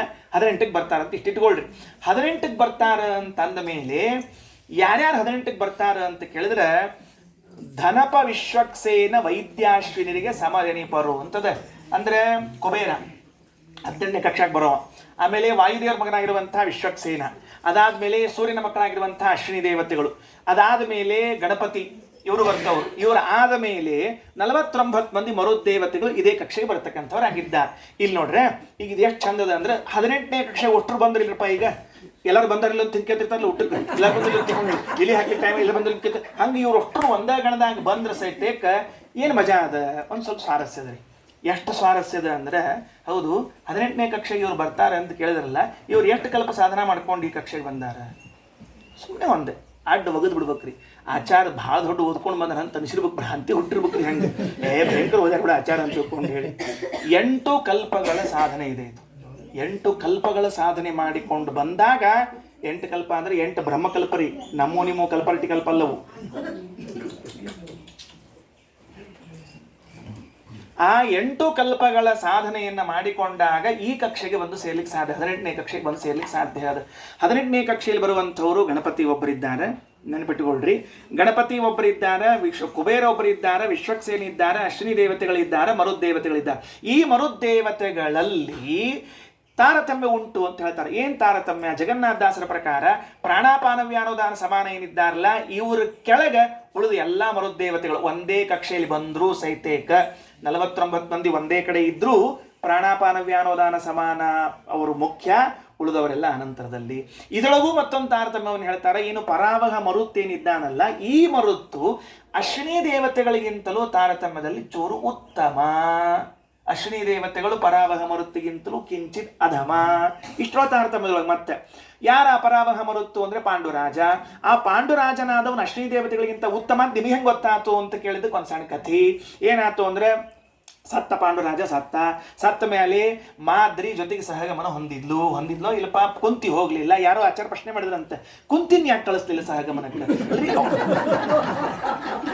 ಅವ್ರು ಮಾಡಿದ ಅವ್ರದ್ದು, ನಿಮ್ಗೆ ಇಲ್ರಿ. ನಮಗೆ ಈ ದೊಡ್ಡ ರಾಣಿ ಇದ್ದಾಳ್ರಿ, ದೊಡ್ಡ ರಾಣಿ ಅಂದ್ರೆ ಹಿರೇ ರಾಣಿ ಅಂತ ಅರ್ಥದಕ್ಕೆ. ಆಕಿ ಹಿರೇ ರಾಣಿ ಇದ್ದಾಳ, ಆಕಿ ಹೋಗ್ಬೇಕಾಗಿತ್ತು, ಆಕಿ ಬದ್ಲಿ ಕಿರಿ ರಾಣಿ ಯಾಕೆ ಹೋದ್ಲು ಅಂತ ಪ್ರಶ್ನೆ. ಅದಕ್ಕೆ ನಮ್ಮ ಆಚಾರ ಒಂದು ನಿರ್ಣಯ ಕೊಡ್ತಾರೆ, ಹೇಳ್ತೀನಿ, ನಿಜವಾಗ್ಲೂ ಹೇಳ್ತೀನಿ. ಶ್ರೀಮದಾಚಾರ್ಯ ಶಾಸ್ತ್ರ ಅದೇ ಶಾಸ್ತ್ರ, ಇನ್ಯಾವುದು ನಾವು ಓದ್ಲಬಾರ್ದು, ಕೇಳಲೂಬಾರ್ದು, ಮಾತಾಡ್ಲೂಬಾರ್ದು. ಶಾಸ್ತ್ರ ಅಂದ್ರೆ ಶ್ರೀಮದಾಚಾರ್ಯ ಶಾಸ್ತ್ರ, ಆಚಾರ್ಯ ಅಂದ್ರೆ ಆಚಾರ್ಯ ಶ್ರೀಮದಾಚಾರ್ಯ ಸಂತಮೇ ಜನ. ಏನಾಯಿತು? ಏನಿಲ್ಲ, ಆಕಿ ಒಂದಂಥ ಅಪರಾಧ ಮಾಡಿದ್ಲಂತ. 2ನೇ ಹೆಂಡತಿಯಾಗಿದ್ರು ಮೊದಲಿಗೆ ಹೋಗಬೇಕು ಅಂತ ಒಂದು ಅಪರಾಧ ಮಾಡಿದ್ಲು. ಏನು ಅಪರಾಧ ಮಾಡಿದ್ಲು ಅಂದ್ರೆ, ನಿಯೋಗ ಪದ್ಧತಿಯಲ್ಲಿ ಮಕ್ಕಳನ್ನ ಪಡೆದ್ರಲ್ಲ, ಕುಂತಿ 3 ಮಂದಿನ ಕರೆದ್ಲು. ವಾಯುದೇವರನ್ನ, ಇಂದ್ರದೇವರನ್ನ, ಯಮದೇವರನ್ನ 3 ಮಂದಿ ಕರೆದ್ರು. ಹುಟ್ಟಿದ್ದು ಉಲ್ಟಾ ಹುಟ್ಟ್ಯಾರ. ನಾವು ಮೊದ್ಲು ಹಿಂಗೆ ಹೇಳಿಕತ್ತೀವಿ ಅಷ್ಟೇ. ತಾರತಮ್ಯದಲ್ಲಿ ವಾಯುದೇವರು ದೊಡ್ಡವರು, ಇಂದ್ರದೇವರು, ಆಮೇಲೆ ಯಮದೇವರು, ಮೊದಲು ಧರ್ಮರಾಜ, ಆಮೇಲೆ ಭೀಮಸೇನ, ಆಮೇಲೆ ಅರ್ಜುನ, ಹಿಂಗೆ 3 ಮಂದಿ ಹುಟ್ಟಿದ್ರೆ ಆತು. ಈಕಿಗೆ ಮತ್ತೆ ಮಾದ್ರಿಗೆ ಮಕ್ಕಳು ಇರ್ಲಿಲ್ಲ. ಅಕ್ಕಿ ಅಂದು, ಏನ್ರಿ ನಮ್ಮ ಮಕ್ಕಳಿಗೆ ಹೇಳಿ ಒಂಚೂರು ನನಗೂ ಮಂತ್ರ ಕೊಡಿಸ್ರಿ, ದೂರ್ವಾಸರು ಕೊಟ್ಟ ಮಂತ್ರದ್ದು ನನಗೊಂಚೂರು ಕೊಡಿಸ್ರಿ, ಕೊಡ್ತೀನಿ, ಒಂದೇ ಸರ್ತಿ ಮಂತ್ರ ಫಲ ಆಗ್ತದೆ ಅಂತ ಹೇಳಿ ಕೊಟ್ಟು ಬಿಟ್ಲು. ಈಕಿ ವಿಚಾರ ಮಾಡಿದ್ಲು ಎಲ್ಲ, ಮತ್ತು ಒಂದೇ ಸರ್ತಿ ಆದ್ರೆ ಈಗ ಆಕಿಗೆ 3 ಮಂದಿ ಮಕ್ಕಳದ, ಅಟ್ಲೀಸ್ಟ್ ನನಗೊಂದು 2 ಬೇಡ ಅಂತ ತಿಳ್ಕೊಂಡು ಬಡ ವಿಚಾರ ಮಾಡಿ ಅಶ್ವಿನಿ ದೇವತೆಗಳು ಯಾವಾಗಲೂ ಜೊತೆಗಿರೋರು, ಅವ್ರನ್ನ ಕರೆದು ಬಿಟ್ಟೆ ಅಂದ್ರೆ ಇಬ್ರು ಒಟ್ಟಿಗೆ ಬರ್ತಾರ ಅಂತ ಲೋಭದಲ್ಲಿ, 2 ಮಕ್ಕಳು ಆಗಬೇಕು ಅನ್ನುವ ಲೋಭದಲ್ಲಿ ಅಶ್ವಿನಿ ದೇವತೆಗಳನ್ನ ಕರೆದು ನಿಯೋಗ ಪದ್ಧತಿಯಿಂದ ನಕುಲ ಸಹದೇವರನ್ನ ಪಡೆದು ಬಿಟ್ಲು. ಶ್ರೀಮದಾಚಾರ್ಯ ಅಂತಾರೆ, ಗಂಡನ ಆಜ್ಞೆಯಿಂದ ನಿಯೋಗ ಪದ್ಧತಿಯಿಂದ ಮಕ್ಕಳನ್ನು ಪಡೆಯುವಾಗಲೂ ಗಂಡನಿಗಿಂತಲೂ ಉತ್ತಮರಾದವರನ್ನ ಮಾತ್ರ ಕರಿಬೇಕೆ ಹೊರತಾಗಿ ಅಧಮರನ್ನ ಕರೆಯುವ ಹಾಗಿಲ್ಲ. ಗಂಡನಿಗಿಂತಲೂ ಪರಾವಹ ಮರುತ್ತಿಗಿಂತಲೂ ಅಧಮರಾದ ಅಶ್ವಿನಿ ದೇವತೆಗಳನ್ನ ಕರೆದದ್ದರಿಂದಾಗಿ ಗಂಡನ ಸಾವಿಗೆ ಕಾರಣರಾಗಿ, ಮಕ್ಕಳಿದ್ರೂ ತಾಯಿ ಭಾಗ್ಯ ಇಲ್ಲದೆ ಇದ್ದಂತಾಗಿ ಅವರ ಜೊತೆಗೆ ಸಹಗಮನ ಹೊಂದುವ ಸಮಸ್ಯೆ ಬಂತು. ಅದು ಯಾಕೆ ಅಂದರೆ ತಾರತಮ್ಯದಲ್ಲಿ ವ್ಯತ್ಯಾಸ ಅದ ಅಂತ ಶ್ರೀಮದಾಚಾರ್ಯರು ಮಹಾಭಾರತಾರ್ಪಣೆಯಲ್ಲಿ ಬರೀತಾರೆ. ಎಷ್ಟು ಸೂಕ್ಷ್ಮದ ನಮ್ಮಲ್ಲಿ ತಾರತಮ್ಯ. ಮುಗಿಲಿಲ್ಲ, ಇದು ಒಂದು ಕಾರ್ಯಕ್ರಮ ಶುರುವಾತ್ರಿ. ಈಗ ಏನಾತೀಗ? ಪರಾವಹ ಮರುತ್ತು ಏನಾಗಿ ಹುಟ್ಟಿದ್ದಾನೆ ಅಂತ ಕೇಳಿದ್ವಿ, ಪಾಂಡುರಾಜನಾಗಿ ಹುಟ್ಟಿದ್ದಾನೆ ಅಂತ. ಅದಾದ ಮೇಲೆ ಕೇಸರಿ, ಸಂಪಾತಿ, ಶ್ವೇತ ಅನ್ನುವಂತಹ 3 ಮರುತ್ ಮಂದಿ ಇದ್ದಾರೆ. ಅವರು ರಾಮಾಯಣ ಕಾಲದಲ್ಲಿ 3 ಕಪಿಗಳಾಗಿ ಹುಟ್ಟಿದ್ದಾರೆ ಮರುದೇವತೆಗಳಲ್ಲಿ. ಮತ್ತು ಜಗನ್ನಾಥದಾಸರು ಪ್ರತಿಭವಾತನು ಚೇಕಿತನು ವಿಪೃಥುವೆನಿಸುವನು ಸೌಮ್ಯ ಮಾರುತ ವಿತತ ಸರ್ವೋತ್ತುಂಗ ಗಜನಾಮಕರು ಪ್ರಾಣಾಂಶ ದ್ವಿತೀಯಪಾನ ಗವಾಕ್ಷ ಗವಯನು ತೃತೀಯ ವ್ಯಾನ ಉದಾನ ವೃಷಪ ವರ್ತುಳ ಶರ್ವತ್ರಾತ ಗಂಧ ಸುಮಾದನರು. ನೋಡ್ರಿ, ಇವರೆಲ್ಲ ಭಾಳ ಹೇಳೋದ, ಒಂದು ಸ್ವಲ್ಪ ಹೇಳ್ಕೋತ ಮುಗಿಸ್ತಿರ್ತೀನಿ. ಸರ್ವೋತ್ತುಂಗ ಅಂತ ತಿಳ್ಕೊಂಡು ಹೆಸರು ಅವರಿಗೆ. ಯಾರವರು ಸರ್ವೋತ್ತುಂಗ? ಭೀಮಸೇನ್ ದೇವ್ರ ಮಕ್ಕಳ್ರಿ ಅವರು ದೇವಿ ಅಂತ ಒಬ್ಬಕ್ಕೆ ಭೀಮಸೇನ ದೇವ್ರು ಹೆಂಡ್ತಿದ್ರಿ. ಆ ಭೀಮಸೇನ ದೇವ್ರಿಗೆ ಎಷ್ಟು ಮಂದಿ ಹೆಂಡ್ತಿದ್ದಾರೆ ಅಂತ ಒಂದು ಪ್ರತ್ಯೇಕ ಪ್ರಕರಣದ ಮತ್ತೊಮ್ಮೆ ಹೇಳ್ತೀನಿ ಈಗ, ಯಾಕಂದ್ರೆ ಈಗ ಬ್ಯಾಡ, ಈಗ ಟೈಮ್ ಆಗ್ಯದ. ಈಗ ಅದು ಅವ ಮಗ ಏನು, ಅದಕ್ಕೆ ಆಕಿ ದೇವಿ ಅಂತ ಆಕಿ ಹೆಸರು ರೋಹಿಣಿ ಮಗಳ್ರಿ. ರೋಹಿಣಿ ಮಗಳು ಅಂದ್ರೆ ಬಲರಾಮನ ತಂಗಿ ಆಗ್ಬೇಕ್ರಿ ಆಕಿ. ಆ ರೋಹಿಣಿ ಮಗಳಾಗಿರುವಂತಹ ಬಲರಾಮನ ತಂಗಿಯಾದ ದೇವಿಯನ್ನ ಭೀಮಸೇನ ದೇವ್ರು ಲಗ್ನ ಮಾಡ್ಕೊಂಡಾಗ ಅಲ್ಲಿ ಹುಟ್ಟಿದಕ್ಕೆ ಯಾರು, ಅಲ್ಲಿ ಹುಟ್ಟಿದವ ಯಾರು ಅಂದ್ರೆ ಸರ್ವೋತ್ತುಂಗ ಅಂತ ಅವನ ಹೆಸರು. ಅವ ಯಾರು ಅಂದ್ರೆ ಪ್ರಾಣಾಪಾನ ವ್ಯಾನೋದಾನ ಸಮಾನೊಳಗೆ ಪ್ರಾಣ ಹೇಳ್ತಿರ್ತೀವಲ್ಲ, ಆ ಪ್ರಾಣ ಎಂಬ ಮರುತ್ತು ಈ ಸರ್ವೋತ್ತುಂಗ ಎಂಬ ಹೆಸರಿನಿಂದ ಹುಟ್ಟಿ ಬಂದಿದ್ದಾನೆ ಅಂತ ತಿಳಿಸಿಕೊಟ್ಟಿದ್ದಾನೆ. ಇರ್ಲಿ, ಅದಾದ ಮೇಲೆ ಮತ್ತೊಬ್ಬರಿದ್ದಾರೆ. ಏನದು? ಇದೇ ಪ್ರಾಣಾಪಾನಾದಿ 5 ಜನ ಏನಿದ್ದಾರಲ್ಲ, ಇವರು ರಾಮಾಯಣದಲ್ಲಿ ಗಜ, ಗವಾಕ್ಷ, ಗವಯ, ವೃಷ, ಗಂಧಮಾದನ ಅನ್ನೋ ಹೆಸರಿನಿಂದ ಹುಟ್ಟಿದ್ದಾರೆ ಅಲ್ಲಿ ರಾಮಾಯಣದಲ್ಲಿ. ಇಲ್ಲಿ ಹುಟ್ಟಿದವರು ಮಹಾಭಾರತದಲ್ಲಿ ಏನಾಗಿ ಹುಟ್ಟ್ಯಾರವರು ಅಂತ ಕೇಳಿದ್ರೆ, ಮತ್ತು ಪ್ರಾಣ ಅಂತನ್ನುವರು ಸರ್ವೋತ್ತುಂಗ ಎಂಬ ಹೆಸರಿಂದ ಬಂದಿರತಕ್ಕಂಥವರಾಗಿದ್ದಾರೆ. ಮತ್ತೊಂದು ಮಾತು, ಪ್ರತಿಭೆ ಎಂಬುವಂತಹ ಮರುತ್ತು ಚೇಕಿತಾನ ಎಂಬ ಯಾದವನಾಗಿ ಹುಟ್ಟಿದ್ದಾನೆ. ಸೌಮ್ಯ ಎಂಬುವಂತಹ ಮರುತ್ತು ವಿಪೃಥು ಎಂಬುವಂಥವನಾಗಿದ್ದಾನೆ. ಆಮೇಲೆ ಇವರು ಇದ್ರ ಮೇಲೆ ಒಂದು ಸ್ವಾರಸ್ಯ ಹೇಳ್ತಾರೆ. ಇನ್ನೊಂದು, ಈ ಕುಂತಿ ನೋಡ್ರಿ, ಕುಂತಿ, ಆ ಕುಂತಿಗೆ ಒಬ್ಬ ಅಪ್ಪ ಬೇರೆ ಇದ್ರಿ. ಅಪ್ಪ ಬೇರೆ ಇದ್ದ ಅಂದ್ರೆ ಏನ್ರಿ ಅರ್ಥದಕ್ಕೆ ಅಂದ್ರೆ, ವಸುದೇವನ ತಂದೆ ಏನಿದ್ದ ಶೂರಸೇನ, ಅವನಿಗೆ ಹುಟ್ಟಿದ್ರು, ಅವನ ಫ್ರೆಂಡ್ಗೆ ದತ್ತು ಕೊಟ್ಟಿದ್ರಿ ಅವ್ರಿಗೆ. ಅವನ ಫ್ರೆಂಡ್ ಒಬ್ಬ ಇದ್ದಮ್ಮ, ಕುಂತಿ ಭೋಜ ಅಂತ ಅವನ ಹೆಸರು. ಅದಕ್ಕೆ ಕುಂತಿ ಅಂತ ಹೆಸರು ಬಂದಿದ್ರೆ, ಇಲ್ಲದ್ರೆ ಕುಂತಿ ಅಂತ ಹೆಸರು ಬರ್ತಿದ್ದಿಲ್ಲ ಆಕಿಗೆ. ಕುಂತಿ ಅಂತ ಯಾಕೆ ಹೆಸರು ಬಂತು ಅಂತ ಕೇಳಿದ್ರೆ, ಅವ ಕುಂತಿ ಭೋಜನಿಗೆ ಅವ ಯಾರ ಅವತಾರ ಅಂತ ತಿಳ್ಕೊಂಡಂದ್ರೆ, ಐವರೊಳಗಿ ಕುಂತಿ ಭೋಜನು ಅವಿನಾಮಕ ನಗಕೃಕಲ ದೇವದತ್ತ ಧನಂಜಯರು ಅವತಾರ ವರ್ಜಿತರು. ಬಹಳ ಅದ್ಭುತ ರೀ ಜಗನ್ನಾಥದಾಸರ ವಾಕ್ಯಗಳು. ನಿಜವಾಗ್ಲೂ ಹೇಳ್ತೇನೆ, ಸುಮ್ಮನೆ ಇದು ಹಿಡ್ಕೊಂಡು ಕೂತ್ಬಿಟ್ರಿ ರಾತ್ರೆಲ್ಲ ಓದೋದು, ತಲೆ ಕೆಟ್ಟು ಹೋಗ್ಬಿಡ್ತದೆ. ಓದೋದು ಸಾಕ. ನಿನ್ನೆ ಏನೋ ಇದನ್ನೆಲ್ಲೋ ಓದ್ಲಿಕ್ಕೆ ಹೊಂಟೀನಿ, ಇನ್ನೊಂದು ಯಾವುದೋ ಸಿಕ್ಬಿಡ್ಬೇಕ ಎಲ್ರಿ ನಮ್ಗೆ. ಅಯ್ಯ ನಾ ಅಂದೆ ಮುಂದಿನ ಪ್ರವಚನ ರೆಡಿ ಆಗ್ಬಿಡೋದು ಇಷ್ಟ ಅನ್ಕೊಂಡೆ. ನಾನು ಬಾಕ್ಲಿಗೆ ಹೋಗಿಲ್ಲ ಅಂತ. ಇನ್ನೊಮ್ಮೆ ಯಾರ ಪ್ರವಚನಕ್ಕೆ ಕರೆಸ್ರಿ ಅಂದ್ರೆ ಕರೆಸ್ರಿ ಅಂತ ಅಡ್ವರ್ಟೈಸ್ಮೆಂಟ್ ಇದೆ ನೋಡ್ರಿ. ನಾವು ಈ ಕೂರ್ಮ ಅಂತ ಕೇಳಿದ್ವಲ್ಲ, ಪ್ರಾಣ ಅಪಾನ ವ್ಯಾನೋದಾನ ಸಮಾನ ಅನ್ನುವ 5 ಮಂದಿ ಇದ್ದಾರೆ. ಜೊತೆಗೆ ಕೂರ್ಮ, ದೇವದತ್ತ, ಧನಂಜಯ, ಕೂರ್ಮ, ಕೃಕಲ ಅನ್ನುವ ಹೆಸರು ಕೇಳಿದ್ದೀವಲ್ಲ, ಅಲ್ಲಿ ಕೂರ್ಮನೆಂಬುವಂತಹ ಮರುತ್ತೇನಿದ್ದಾನೆ ಅವನೇ ಕುಂತಿ ಭೋಜನ ಎಂಬ ಹೆಸರಿನಿಂದ ಬಂದಿದ್ದಾನೆ. ಕುಂತಿಗೆ ಸಾಕು ತಂದೆಯಾಗಿದ್ದಾನವನು. ಶೂರಸೇನ ಹಡದ ತಂದಿ, ಇವ ಸಾಕು ತಂದಿ. ಯಾಕಂದ್ರೆ ನಮ್ಮ ಫ್ರೆಂಡ್ ಇದ್ದ ಆಗಿದ್ದಿಲ್ಲ ಅಂತ ತಿಳ್ಕೊಂಡು ಕೊಟ್ಟಿದ್ರು. ಅಲ್ಲಿ ಬಂದು ಅಲ್ಲಿಂದ ಮುಂದೆ ಪಾಂಡರಾಜನಿಗೆ ಹೆಂಡತಿಯಾಗಿ ಬಂದ್ಲು ಅಂತ. ಐವರೊಳಗಿ ಕುಂತಿ ಭೋಜನು ಅವಿನಾಮಕ ನಾಗಕೃಕಲ ದೇವದತ್ತ ಧನಂಜಯರು ಅವತಾರ ವರ್ಜಿತರು. ಇದು ಜಗನ್ನಾಥದಾಸರ ವಾಕ್ಯದಲ್ಲಿ ನಂಗೆ ಸಿಕ್ಕಿದ ಅಂಶ. ಏನು ಅಂದ್ರೆ, ಗರುಡನಿಗೆ ಭೂಮಿಯಲ್ಲಿ ಅವತಾರ ಇಲ್ಲ, ಬ್ರಹ್ಮದೇವರಿಗೆ ಭೂಮಿಯಲ್ಲಿ ಅವತಾರ ಇಲ್ಲ. ಹಿಂಗೆ ಯಾರಿದ್ದಾರೆ ಇನ್ನು ಕೆಲವರು ಅಂತ ಹೇಳಿದ್ರೆ, ನಾ ಇಷ್ಟು ದಿವಸದಿಂದ ಬರೀ ಆ ಕಡೆ ನೋಡ್ತಿದ್ರೆ ಸಿಕ್ಕಿದ್ದಿಲ್ಲ. ಜಗನ್ನಾಥದಾಸರ ವಾಕ್ಯ ಹೇಳಿದ್ರು, ನಾಗ, ಕೃಕಲ, ಕೂರ್ಮ, ದೇವದತ್ತ, ಧನಂಜಯ ಒಳಗೆ ಕೂರ್ಮನ ಬಿಟ್ರೆ ಉಳಿದವರು ಏನಿದ್ದಾರೆ ನೋಡ್ರಿ, ಅವ್ರು ಎಂದೂ ಭೂಮಿಯೊಳಗೆ ಹೊಟ್ಟೆ ಇಲ್ಲ ಅಂತ ಬಂದ್ಬಿಟ್ರು ಜಗನ್ನಾಥದಾಸ. ಎಂಥ ಅದ್ಭುತವಾದ ಮಾತದು. ನಾಗ, ಕೃಕಲ, ದೇವದತ್ತ, ಧನಂಜಯರು ಅವತಾರ ವರ್ಜಿತರು. ಅವ್ರು ಎಂದೂ ಅವತಾರ ಮಾಡೇ ಇಲ್ಲ ಭೂಮಿಯೊಳಗೆ. ಹೆಂಗೆ ಬ್ರಹ್ಮದೇವರು ಮಾಡಿಲ್ಲ, ಹೆಂಗೆ ಗರುಡ ಮಾಡಿಲ್ಲ, ಹಂಗೆ ಇವ್ರು 4 ಮಂದಿ ಮಾಡಿಲ್ಲ. ಹಂಗಾರ ಅವತಾರ ವರ್ಜಿತ ದೇವತೆಗಳು ಅಂತ ಒಂದು ಗುಂಪಾಯ್ತು ಈಗ ನಮಗೆ. ಅವ್ರು ಮತ್ತೊಂದ್ಸಲ ಸಿಗ್ತಾರೆ, ಉಪಯೋಗ ಬೀಳ್ತಾರೆ ಆಮೇಲೆ ಇನ್ನ ಆವಹ ಉದ್ವಹ ವಿವಹ ಸಂವಹ ಪ್ರಾವಹೀಪತಿ ಮರುತ ಪ್ರವಹ ಕಾಲಕ್ಕೂ ಕಿಂಚಿದಧಮರೆಲ್ಲ ಮರುತ ಗಣದಿ ಅಂತ ತಿಳಿಸಿಕೊಟ್ಟಿದ್ದಾರೆ. ಇದು ನೋಡ್ರಿ, ಇದಾದ್ಮೇಲೆ ಹೇಳಿದ್ರು, ಪ್ರಾಣ ಅಪಾನ ವ್ಯಾನ ಉದಾನ ಸಮಾನ ರೈವರುಳು ಉಳಿದು ಮರುತರು ಊನರೆನಿಪರು. ನಾನು ಆಗಲೇ ಹೇಳಿದೆ, ಪ್ರಾಣಾಪಾನರೇ ಮುಖ್ಯ, ಉಳಿದವರೆಲ್ಲರೂ ಕಡಿಮೆ ಅಂತ ತಿಳಿದುಕೊಂಡು ಈ 18ನೇ ಕಕ್ಷೆ ಬಂತು ನೋಡ್ರಿ. ಈ 18ನೇ ಕಕ್ಷೆಯಲ್ಲಿ ಬಂದಾಗ 8 ಬ್ರಹ್ಮಕಲ್ಪಗಳ ಸಾಧನೆಯನ್ನು ಮಾಡಿಕೊಂಡು ಗಣಪತಿ, ವಿಶ್ವಕ್ಸೇನ, ಮರುದೇವತೆಗಳು, ಅಶ್ವಿನಿ ದೇವತೆಗಳು ಇವರೆಲ್ಲರೂ 8 ಬ್ರಹ್ಮಕಲ್ಪಗಳ ಸಾಧನೆಯನ್ನು ಮಾಡಿಕೊಂಡು ಅಲ್ಲಿ ಬಂದಿದ್ದಾರೆ. ಆ ಮರುದೇವತೆಗಳು ಮತ್ತು ಅಶ್ವಿನಿ ದೇವತೆಗಳಲ್ಲಿ ಪರಾವಹ ಮರುತ್ ಶ್ರೇಷ್ಠ, ಉಳಿದ ಅಶ್ವಿನಿ ದೇವತೆಗಳು ಕನಿಷ್ಠ. ಅದರಲ್ಲಿ ಪ್ರಾಣಾಪಾನ ವ್ಯಾನೋದಾನ ಸಮಾನರು ಶ್ರೇಷ್ಠರು, ಉಳಿದವರು ಕನಿಷ್ಠರು. ಅದರಲ್ಲಿ ಪ್ರಾಣಾಪಾನ ವ್ಯಾನೋದಾನ ಸಮಾನ ನಾಗ, ಕೃಕಲ, ಕೂರ್ಮ ಎನ್ನುವರು ಅವತಾರ ಮಾಡ್ಯಾರ. ನಾಗ, ಕೃಕಲ, ದೇವದತ್ತ, ಧನಂಜಯರು ಅವತಾರ ಮಾಡಿಲ್ಲ. ಇಷ್ಟು ಜಗನ್ನಾಥದಾಸರ ವಾಕ್ಯದಲ್ಲಿ ಸಿಗ್ತಕ್ಕಂಥದ್ದಾಗಿದೆ. ಇದಾದ ಮೇಲೆ ಇವ್ರ ಬಗ್ಗೆ ಮತ್ತೊಂದು ಅಂಶವನ್ನು ಸೇರಿಸಬೇಕು. ಯಾವುದು? ಮರುದೇವತೆಗಳ ಬಗ್ಗೆ ಮತ್ತೊಂದು ಅಂಶ ಸೇರಿಸಬೇಕು. ಏನು ಅಂದರೆ, ಶೇಷ ಶತಸ್ಥರು ಎನಿಪರು ಅಂತ ಒಂದು ವಾಕ್ಯ ಹಾಕಿದ್ದಾರೆ. ಅದು ಯಾಕೆ ಬಂತು ಶೇಷ ಶತಸ್ಥರು ಅಂತ ಬಂತು ಅಂತ ಕೇಳಿದ್ರೆ, ಸೋಮಪಾನಾರ್ಘರೆನಿಪ ತಾತ್ವಿಕ ದೇವತಾ ಗಣಕ್ಕೆ ಮಠದಾಗ ಪೂಜೆ ಮಾಡ್ಕೊಳಕ್ಕೆ ಹಾಡ್ತಿರ್ತಾರೆ ನೋಡಿ, ಜಗನ್ನಾಥದಾಸರ ವಾಕ್ಯ. ಸೋಮಪಾನಾರ್ಘರೆನಿಪ ತಾತ್ವಿಕ ದೇವತಾ ಗಣಕ್ಕೆ. ಸೋಮಪಾನ ಅರ್ಹತೆ ಇರುವಂತಹ ದೇವತೆಗಳು ಬೇರೆ ಇದ್ದಾರೆ, ಎಲ್ಲರಿಗೂ ಇಲ್ಲ, 100 ಮಂದಿ ಮಾತ್ರ. ಯಾರು? 100 ಮಂದಿ. ಅಂದ್ರೆ ಪರಮಾತ್ಮ ಮತ್ತು ವಾಯುದೇವರನ್ನು ಬಿಟ್ಟು 100 ಮಂದಿ ಅಂತ ಅರ್ಥ. ಅದಕ್ಕೆ 100 ಮಂದಿ ಏನಿದ್ದಾರಲ್ರಿ, ಈ 100 ಮಂದಿಯೊಳಗೆ ಉಳಿದವ್ರನ್ನ ತೆಗೆದ್ರೆ 85 ಮಂದಿ ಏನು ಶೇಷತಸ್ಥರಿದ್ದಾರೆ, ಅವಳೊಳಗೆ ಮರುದೇವತೆಗಳು ಬರ್ತಾರೆ. ಅವ್ರು ಯಾರ್ಯಾರು ಅಂತ ಲಿಸ್ಟ್ ಅದ, ಬೇಡ ಅಷ್ಟು ದೊಡ್ಡದಲ್ಲಿ ಮುಂದೆ ಹೋಗೋದು ಬೇಡ. ಅಂತೂ ಇದರಲ್ಲಿ ಇವರೇನು ಸೋಮಪಾನ ಅರ್ಹರು. ಸೋಮಪಾನ ಅರ್ಹರು ಅಂದರೆ ಉಳಿದವರಿಗೆ ಯಜ್ಞ ಮಾಡಿದಾಗ ಸೋಮರಸವನ್ನು ಕೊಡೋ ಹಂಗಿಲ್ಲ, ಇವರಿಗೆ ಮಾತ್ರ ಕೊಡ್ತಕ್ಕಂಥದ್ದು. ಮುಖ್ಯ ಪ್ರಾಣದೇವರು, ಅಷ್ಟವಸುಗಳು, ಏಕಾದಶ ರುದ್ರರು, ಆಮೇಲೆ ಮರುತ್ತರಲ್ಲಿ ಏನಾಗಿದೆ, 49 ಮಂದಿ ಒಳಗೆ 47 ಮಂದಿ ಇಲ್ಲಿದ್ದಾರೆ, ಇನ್ನಿಬ್ಬರು ಮೇಲಿದ್ದಾರೆ. ಯಾರು? ಅಹಂಕಾರಿಕ ಪ್ರಾಣದೇವರು, ಪ್ರಭಹ ವಾಯುದೇವರೇನಿದ್ದಾರೆ ಅವರು ಮೇಲಿನ ಕಕ್ಷಕ್ಕೆ ಬರ್ತಾರೆ, ಉಳಿದವರು ತಳಿನ ಕಕ್ಷಕ್ಕೆ ಬರ್ತಾರೆ. ವಿಶ್ವೇ ದೇವತೆಗಳು, 3 ಜನ ಪಿತೃದೇವತೆಗಳು, ಋಭುಗಳು, ದ್ಯಾವಾ ಪೃಥ್ವಿಗಳ ಅಭಿಮಾನಿಗಳು, ಅಶ್ವಿನಿ ದೇವತೆಗಳು, ಬೃಹಸ್ಪತಿ, ಆದಿತ್ಯರು, ಇವರೆಲ್ಲರೂ ಏನು ಸೋಮಪಾನಾರ್ಹರೆನಿಸಿರುವಂತಹ ದೇವತೆಗಳು. ಆಯ್ತಾ? ಇದ್ರ ಮುಂದೆ ಈಗ ಇವರು 7 ಮಂದಿ ಏನಿದ್ದಾರೆ ನೋಡ್ರಿ, ಇವ್ರು 7 ಗುಂಪು, 7 49 ಮಾಡೀವಲ್ಲ, ಅವ್ರದ್ದೇನು ಕೆಲಸ ಅಂತ ಪ್ರಶ್ನೆ. ಅಧಿದೈವದಲ್ಲಿ ಏನು ಕೆಲಸ ಅವರದ್ದು? ಅಲ್ಲಿ ಈಗ ಮಕ್ಕಳಾಗಿ ಬಂದಾರ. ಅಧ್ಯಾತ್ಮದಲ್ಲಿ ಹೇಳಿಬಿಟ್ವಿ ನಾವು, ಏನಂತ ಹೇಳಿದ್ವಿ? ಅಧ್ಯಾತ್ಮದಲ್ಲಿ ನಮ್ಮ ಸಪ್ತಧಾತುಗಳಿಗೆ ಅವರು ನಿಯಾಮಕರಾಗಿದ್ದಾರೆ. ಹಂಗಾರೆ ಹೊರಗಡೆಗೆ ಇದ್ದಾಗ ಅಧಿದೈವದಲ್ಲಿ ಅವ್ರ ಕೆಲಸ ಏನು ಅಂತ ಕೇಳಿದ್ರೆ, ಇವರು 7 ಮಂದಿ ಆಕಾಶದಲ್ಲಿರುವಂತಹ ಮೇಘಮಂಡಲಗಳಿವೆಯಲ್ಲ, ಇವುಗಳ ಜವಾಬ್ದಾರಿ ತಗೊಂಡವರು. ಹೆಂಗ ಅಂತ ಒಂದು ಪ್ರಶ್ನೆ. ಮತ್ತೆ ಅದಕ್ಕೇನು ಅಂತ ಕೇಳಿದ್ರೆ, ಮೊದಲನೆಯದ್ದು ಆವಹಗಣ ಅಂತ ಅವರ ಹೆಸರು. ಅವರೇನ್ ಮಾಡ್ತಾರೆ, ಈ ಭೂಮಿಯಿಂದ ಮೇಘಮಂಡಲದವರೆಗೆ ಏನದ ನೋಡ್ರಿ, ಇಲ್ಲೇನು ಮೇಘಗಳು ಬರ್ತಾವ, ಮಳಿ ನೀರು ವ್ಯವಸ್ಥೆ ಏನಿದೆಲ್ಲ ಇದು ಅವ್ರು ನೋಡ್ಕೋತಾರೆ. ಅವ್ರು ಯಾರ್ಯಾರು? ಶುಕ್ರಜ್ಯೋತಿ, ಆದಿತ್ಯ, ನರ, ಹರಿತಗ, ಚಿತ್ರಯತಿ, ಸತ್ಯಜಿತ್, ಜ್ಯೋತಿಷ್ಮಾನ್ ಅಂತ ಅವರ ಹೆಸರು. ಅದಾದ ಮೇಲೆ ಪ್ರವಾಹಗಣ ಅಂತ 2ನೇ ಗಣ. ಆ ಪ್ರವಾಹಗಣ ಏನ್ ಮಾಡ್ತದೆ ಅಂದ್ರೆ, ಮೇಘಮಂಡಲದಿಂದ ಸೂರ್ಯಮಂಡಲದವರೆಗೆ ಇರುವಂತಹ ನೋಡ್ಕೋತಾರೆ, ಅವ್ರ ಹೆಸರು ಬೇಡ. ಅದು ಮುಂದಿನ ಗಣ ಉದ್ವಹಗಣ ಅಂತದ, ಸೂರ್ಯಮಂಡಲದಿಂದ ಚಂದ್ರಮಂಡಲದವರೆಗೆ ಇರುವಂತಹ ಮೋಡಗಳನ್ನು ನೋಡ್ಕೊಳ್ಳೋ ಕೆಲಸ ಅವರದ್ದು. ಅದು ಮುಗಿದ ಮೇಲೆ ಚಂದ್ರಮಂಡಲದಿಂದ ನಕ್ಷತ್ರ ಮಂಡಲಗಳವರೆಗೆ ಇರುವಂತಹದ್ದನ್ನು ಮುಂದಿನವರು 7 ಮಂದಿ ನೋಡ್ಕೋತಾರೆ. ಅದು ಮುಗಿದ ಮೇಲೆ ನಕ್ಷತ್ರ ಮಂಡಲದಿಂದ ಆ ಗ್ರಹಗಳ ಮಂಡಲದವರೆಗೆ ಏನಿರ್ತಕ್ಕಂಥದ್ದಾಗಿದೆ, ಯಾವ ಗ್ರಹಗಳು, ಮತ್ತು ಮಂಗಳ, ಬುಧ, ಗುರು ಅಂತ ಹೇಳ್ತಾವಲ್ಲ, ಅಲ್ಲಿ ಮಂಡಲ ನೋಡ್ಕೋತಾರೆ.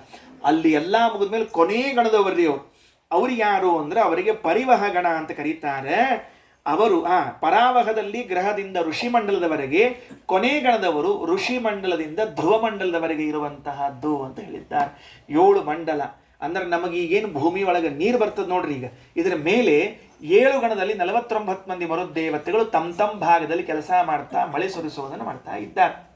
ಯಾರು ಹೆಸರು ಎಲ್ಲಾನು ಬಹಳ ಆಗ್ತದೆ, ಕೇಳಿದಕ್ಕೆ ಸುಮ್ಮನೆ ಹೇಳಿದ್ದೀನಿ ಅಷ್ಟೇ ಕೆಲಸ.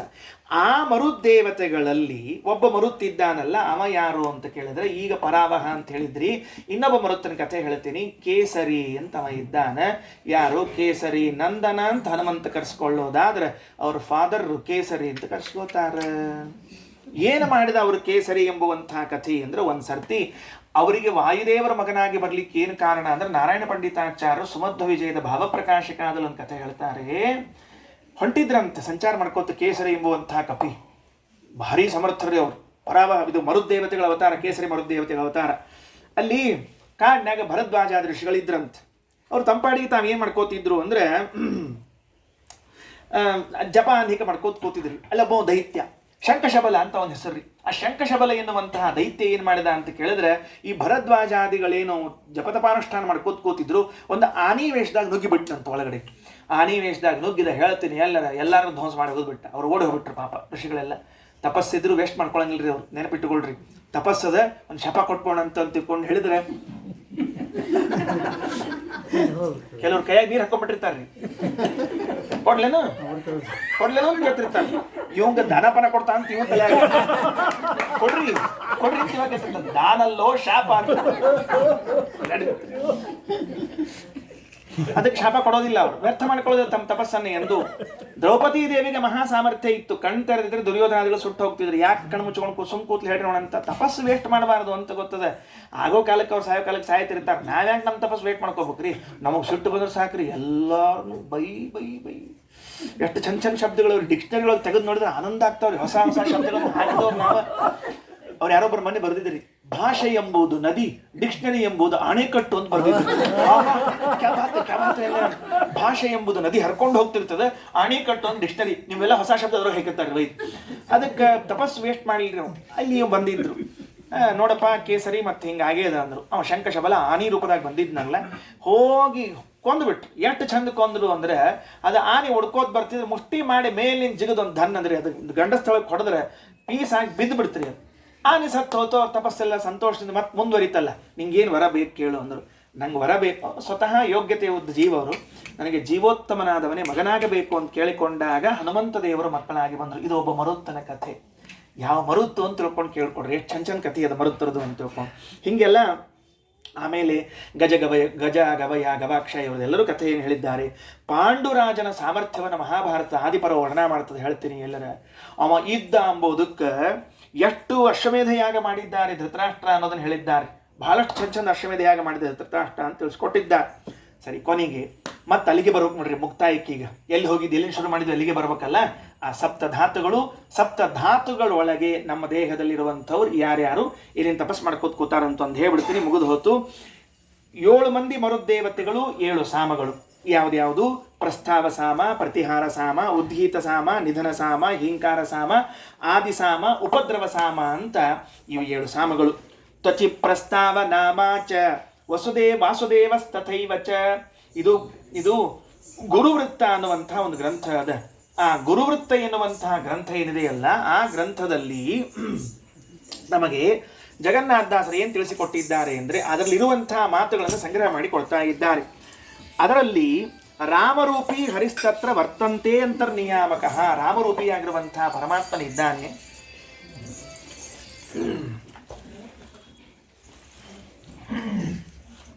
ತ್ವಗೀಂದ್ರಿಯದಲ್ಲಿ ಕನ್ಕ್ಲೂಸಿವ್ ಬರ್ತಾ ಇದ್ದೀನಿ, ಮುಕ್ತಾಯ ಮಾಡ್ತಾ ಇದ್ದೀನಿ. ತ್ವಗೀಂದ್ರಿಯದಲ್ಲಿ ನಾನು ಹೇಳಿದೆ ಆಗಲೇ, ಪ್ರಸ್ತಾವ ಎಂಬುವಂತಹ ಸಾಮವನ್ನು 7 ಜನ ಕುತ್ಕೊಂಡು ಉಪಾಸನೆ ಮಾಡ್ತಾರೆ. ಅಲ್ಲಿ ಇನ್ನೊಂದು ರೂಪ ಅದ, ವಾಸುದೇವ ರೂಪ ಅಂತದ. ರಂ ಶಬ್ದವಾಚ್ಯನಾಗಿರುವಂತಹ ರಾಮಚಂದ್ರ ಇದ್ದಾನೆ. ಅವ ಏನು ಮಾಡ್ತಾನೆ, ನಮಗೆ ಲಾವಣ್ಯ ಪ್ರದನಾಗಿದ್ದಾನೆ. ಆಗಲೇ ಹೇಳಿದೆ, ನಮ್ಮನ್ನು ಚಂದ ಕಾಣೋ ಹಂಗೆ ಕನ್ನಡಿಯೊಳಗೆ ನಿಂತ್ಕೊಂಡಾಗ 3-4 ಸಲ ಪೌಡ್ರ್ ಹಚ್ಕೊಳ್ಳೋ ಹಂಗೆ ಮಾಡೋ ಅವನಿ ಒಂದೇ ಸರ್ತಿ ಹಚ್ಕೊಂಡು ಹೋಗ್ತಿದ್ವಿ ಆ್ಯಕ್ಚುಲಿ ನಾವು. ಆಮೇಲೆ ಚರ್ಮ, ಆ ಚರ್ಮದಲ್ಲಿ ಪ್ರತಿಹಾರ ಎಂಬುವಂತಹ ಸಾಮವನ್ನು ಉಪಾಸನೆ ಮಾಡುವಂಥವರು ಅಲ್ಲಿ ಅನಿರುದ್ಧನಿದ್ದಾನೆ. ಲ ಎಂಬುವಂತಹ ವರ್ಣವಾಚ್ಯನಾಗಿರುವಂತಹ ಲಕ್ಷ್ಮೀಪತಿ ಅವ ಏನು ಮಾಡ್ತಾನೆ ಅಂದರೆ ವ್ರಣ ಪರಿಹಾರಕ ಅಂತ. ಎಷ್ಟು ಅದ್ಭುತ ಇದೆಲ್ಲ. ಗಾಯ ಆಗ್ತದೆ ದೇಹಕ್ಕೆ, ಗಾಯ ಆಗಿದ್ಮೇಲೆ ಮಾಯ್ತದ. ಔಷಧ ಕೊಟ್ಟೆಲ್ಲ ಮಾಡಿದ್ವಿ, ಒಳಗೆ ಯಾವ ದೇವತೆ ಆ ಕೆಲಸ ಮಾಡಿದರು ಅಂತ ಕೇಳಿದರೆ ಮರುದೇವತೆಗಳು ಆ ಕೆಲಸವನ್ನು ಮಾಡ್ತಾ ಇದ್ದಾರಂತೆ, ಗಾಯವನ್ನು ಮಾಯಿಸುವಂತಹ ಕೆಲಸವನ್ನೇ. ಅದು ಚರ್ಮದಲ್ಲಿ ಇದ್ದು ಪ್ರತಿಹಾರವೆಂಬ ಸಾಮವನ್ನು ಉಪಾಸನೆ ಮಾಡ್ತಾ ಅನಿರುದ್ಧನನ್ನು ಲಕ್ಷ್ಮೀಪತಿಯನ್ನು ಉಪಾಸನೆ ಮಾಡ್ತಾ ಇದ್ದಾನೆ. ಮಾಂಸದಲ್ಲಿ ಉದ್ಗೀತ ಎಂಬುವಂತಹ ಸಾಮವನ್ನು ಉಪಾಸನೆ ಮಾಡುವ 7 ಜನ ಮರುದೇವತೆಗಳು ನಾರಾಯಣ ಎಂಬ ಭಗವದ್ ರೂಪವನ್ನು ಹೇಳುತ್ತಾ ವ ಎಂಬ ಅಕ್ಷರವಾಚ್ಯನಾದ ವರನಾಮಕನನ್ನು ಇಟ್ಟುಕೊಂಡಿದ್ದಾರೆ. ನಮ್ಮ ಅಂಗಾಂಗಗಳ ಚಲನೆ ಆಗ್ತದ, ಕೈಕಾಲು ಅಳ್ಳಾಡ್ತಿರ್ತಾವಲ್ಲ, ಅದಕ್ಕೂ ಮರುದೇವತೆಗಳೇ ಬೇಕು. ಹಿಂಗೆ ಆಮೇಲೆ ನಿಧನ, ರುದಿರದಲ್ಲಿ ರಕ್ತದಲ್ಲಿದ್ದಾರೆ. ಸಂಕರ್ಷಣ, ಶಾಂತ ಸಂಹಿತ ಅನ್ನುವಂಥವರಿದ್ದಾರೆ. ಅದರಿಂದ ವೀರ್ಯೋತ್ಪತ್ತಿ ಆಗ್ತದೆ ಪುರುಷನಿಗೆ. ಅದಾದ ಮೇಲೆ ಷಡ್ಗುಣವಾಚ್ಯನಾದವನು, ಮೇಧಸ್ಸಿನಲ್ಲಿ ಹಿಂಕಾರ ಸಾಮ ಪ್ರತಿಪಾದ್ಯನಾದವನು, ಪುಷ್ಟಿಪ್ರದ, ದೇಹ ಬೆಳೆದುಕೊಳ್ಳಿಕ್ಕೆ ಅವಕಾಶ ಮಾಡ್ತಾನೆ. ಮಜ್ಜ, ಆದಿಸಾಮ, ಆದಿವರಾಹ, ಕೀಲುಗಳ ಚಲನೆ, ಇವೇನು ಒಳಗವ ನೋಡ್ರಿ, ಇವು ನಟ್ ಬೋಲ್ಟ್ ಇವು ತಿರುಗಬೇಕಲ್ಲಿ ಈ ಫೋನ್ ಹಿಂಗಾಗಿತ್ತು ಅಂದ್ರೆ ಹೆಂಗಿರ್ತದೆ ಪರಿಸ್ಥಿತಿ? ಕೈ ಹಿಂಗ, ಕಾಲು ಹಿಂಗ ಇದ್ರೆ ಏನು ಮಾಡ್ತಾರೆ ಹೇಳಿ ನೋಡಂತ. ಅಲ್ಲ, ನಮಗೆ ನಾಳೆ ಏನಾಗ್ತದೆ ಗೊತ್ತಿಲ್ಲ, ನಾವು ಹೇಳಲಾರೆವು. ಇವತ್ತು ದೇವ್ರ ಕೈಕಾಲು ಗಟ್ಟಿ ಕೊಟ್ಟಾನ, ಹಿಂಗೆ ಆಗ್ತದೆ, ಅದಕ್ಕೆ ಸಂತೋಷ ಪಡ್ಬೇಕಷ್ಟೇ. ಹಿಂಗಾದಾಗ ಹಂಗೆ ಸಂತೋಷ ಪಡ್ಬೇಕಷ್ಟೆ ನಾವು. ಹಂಗಾಗ್ಯದ ಅಂತ ತಿಳ್ಕೊಂಡ್ರಿ, ಬೇರೆ ಏನು ಮಾಡ್ಲಿಕ್ಕೆ ಬರೋದಿಲ್ಲ. ಕೊನೆಗೆ ಉಪದ್ರವ ಸಾಮ ಅಂತಿದೆ. ಆ ಉಪದ್ರವ ಸಾಮ ಪ್ರತಿಪಾದ್ಯನಾದ ನರಸಿಂಹ ಅಸ್ಥಿಗಳಲ್ಲಿ ಇದ್ದಾನಂತ. ಅಸ್ಥಿಗಳಲ್ಲಿ ಇದ್ದುಕೊಂಡು ಅದರ ಜೊತೆಗೆ ವರ್ಣವಾಚ್ಯನಾಗಿರುವಂತಹ ಹಂಸ ಇದ್ದಾನೆ. ಅವ ಈ ದೇಹದ ನಿಲುವು ಆಕಾರವನ್ನು ಕೊಟ್ಟಿದ್ದಾನಂತ. ಅಲ್ಲಿಯೂ 7 ಮಂದಿ ಮರುದೇವತೆಗಳಿದ್ದಾರೆ. ಅವ್ರ ದೇಹ ನೋಡಿದ ಕೂಡಲೇ ದೇಹ ಹಿಂಗಿರ್ಬೇಕು, ಅವ್ರು ನಡೆಯೋದು ನೋಡಿದ್ರೆ ಹಿಂಗಿರ್ಬೇಕು, ಆ ಆಕಾರ ಇವೆಲ್ಲ ನಮ್ಗೆ ಬರೋ ಹಂಗೆ ಬುದ್ಧಿ ಬಂದದ್ದೇ ಮರುದೇವತೆಗಳಿಂದ. ಅದರಲ್ಲಿರುವಂತಹ ವಾಯುದೇವರು ಮತ್ತೆ ಮುಂದವರು ಅಂತ ತಿಳ್ಕೊಂಡಿದ್ದಾರೆ. ಕೊನೆಗೆ ಇದೇನು ಮರುದೇವತೆಗಳ ಬಗ್ಗೆ ಹೇಳ್ತಿದ್ದೀವಲ್ಲ, ಈಗ ಇವು ಸಪ್ತಧಾತುಗಳಲ್ಲಿ ಇದ್ದಾರೆ ಅಂತ ಆಯಿತು. ಇದು ಮುಗಿದ ಮೇಲೆ ಕೊನೆಯ ಅಂಶ ಯಾವುದು ಗೊತ್ತಾ? ತ್ವಕ್, ಚರ್ಮ, ಮಾಂಸ ಈ 3ರ ಮಧ್ಯದಲ್ಲಿ ಅನ್ನಮಯ ಕೋಶ ಅಂತಿದೆ. ತ್ವಕ್, ಚರ್ಮ, ಮಾಂಸ ಅನ್ನೋದರ ಮಧ್ಯದಲ್ಲಿ ಏನಿದೆ ಅನ್ನಮಯ ಕೋಶ ಅಂತಿದೆ. ಅನ್ನಮಯದಲ್ಲಿ ಏನು ಅನಿರುದ್ಧನಿದ್ದಾನಲ್ಲ, ಆ ಅನಿರುದ್ಧ ಈ ತ್ವಕ್, ಚರ್ಮ ಮತ್ತು ಮಾಂಸಗಳಲ್ಲಿರುವ ಭಗವದ್ ರೂಪಗಳು, ಇದರಲ್ಲಿರುವಂತಹ 3 ಯಾರು 7 21 ಮರುದೇವತೆಗಳು, ಇವರು ಅನ್ನಮಯ ಕೋಶದಲ್ಲಿರುವಂತಹ ಅನಿರುದ್ಧನ ದರ್ಶನ ಮಾಡ್ಕೊಳ್ತಾ ಇದ್ದಾರಂತೆ. ವನ ಜಜಾಂಡದೊಳುಳ್ಳ ಅಖಿಲ ಚೇತನ ರುಭುಂಜಿಪ ಚತುರವಿಧ ಭೋಜನ ಪದಾರ್ಥವ ರಸಕ್ಕೆ ರಸವು ಅಲ್ಲಿ ಹೇಳುವಾಗ ಆತ್ಮ ಪ್ರದರ್ಶನವೀವ ಹರಿ ಅಂತ ಕರೆದಿದ್ದಾರೆ.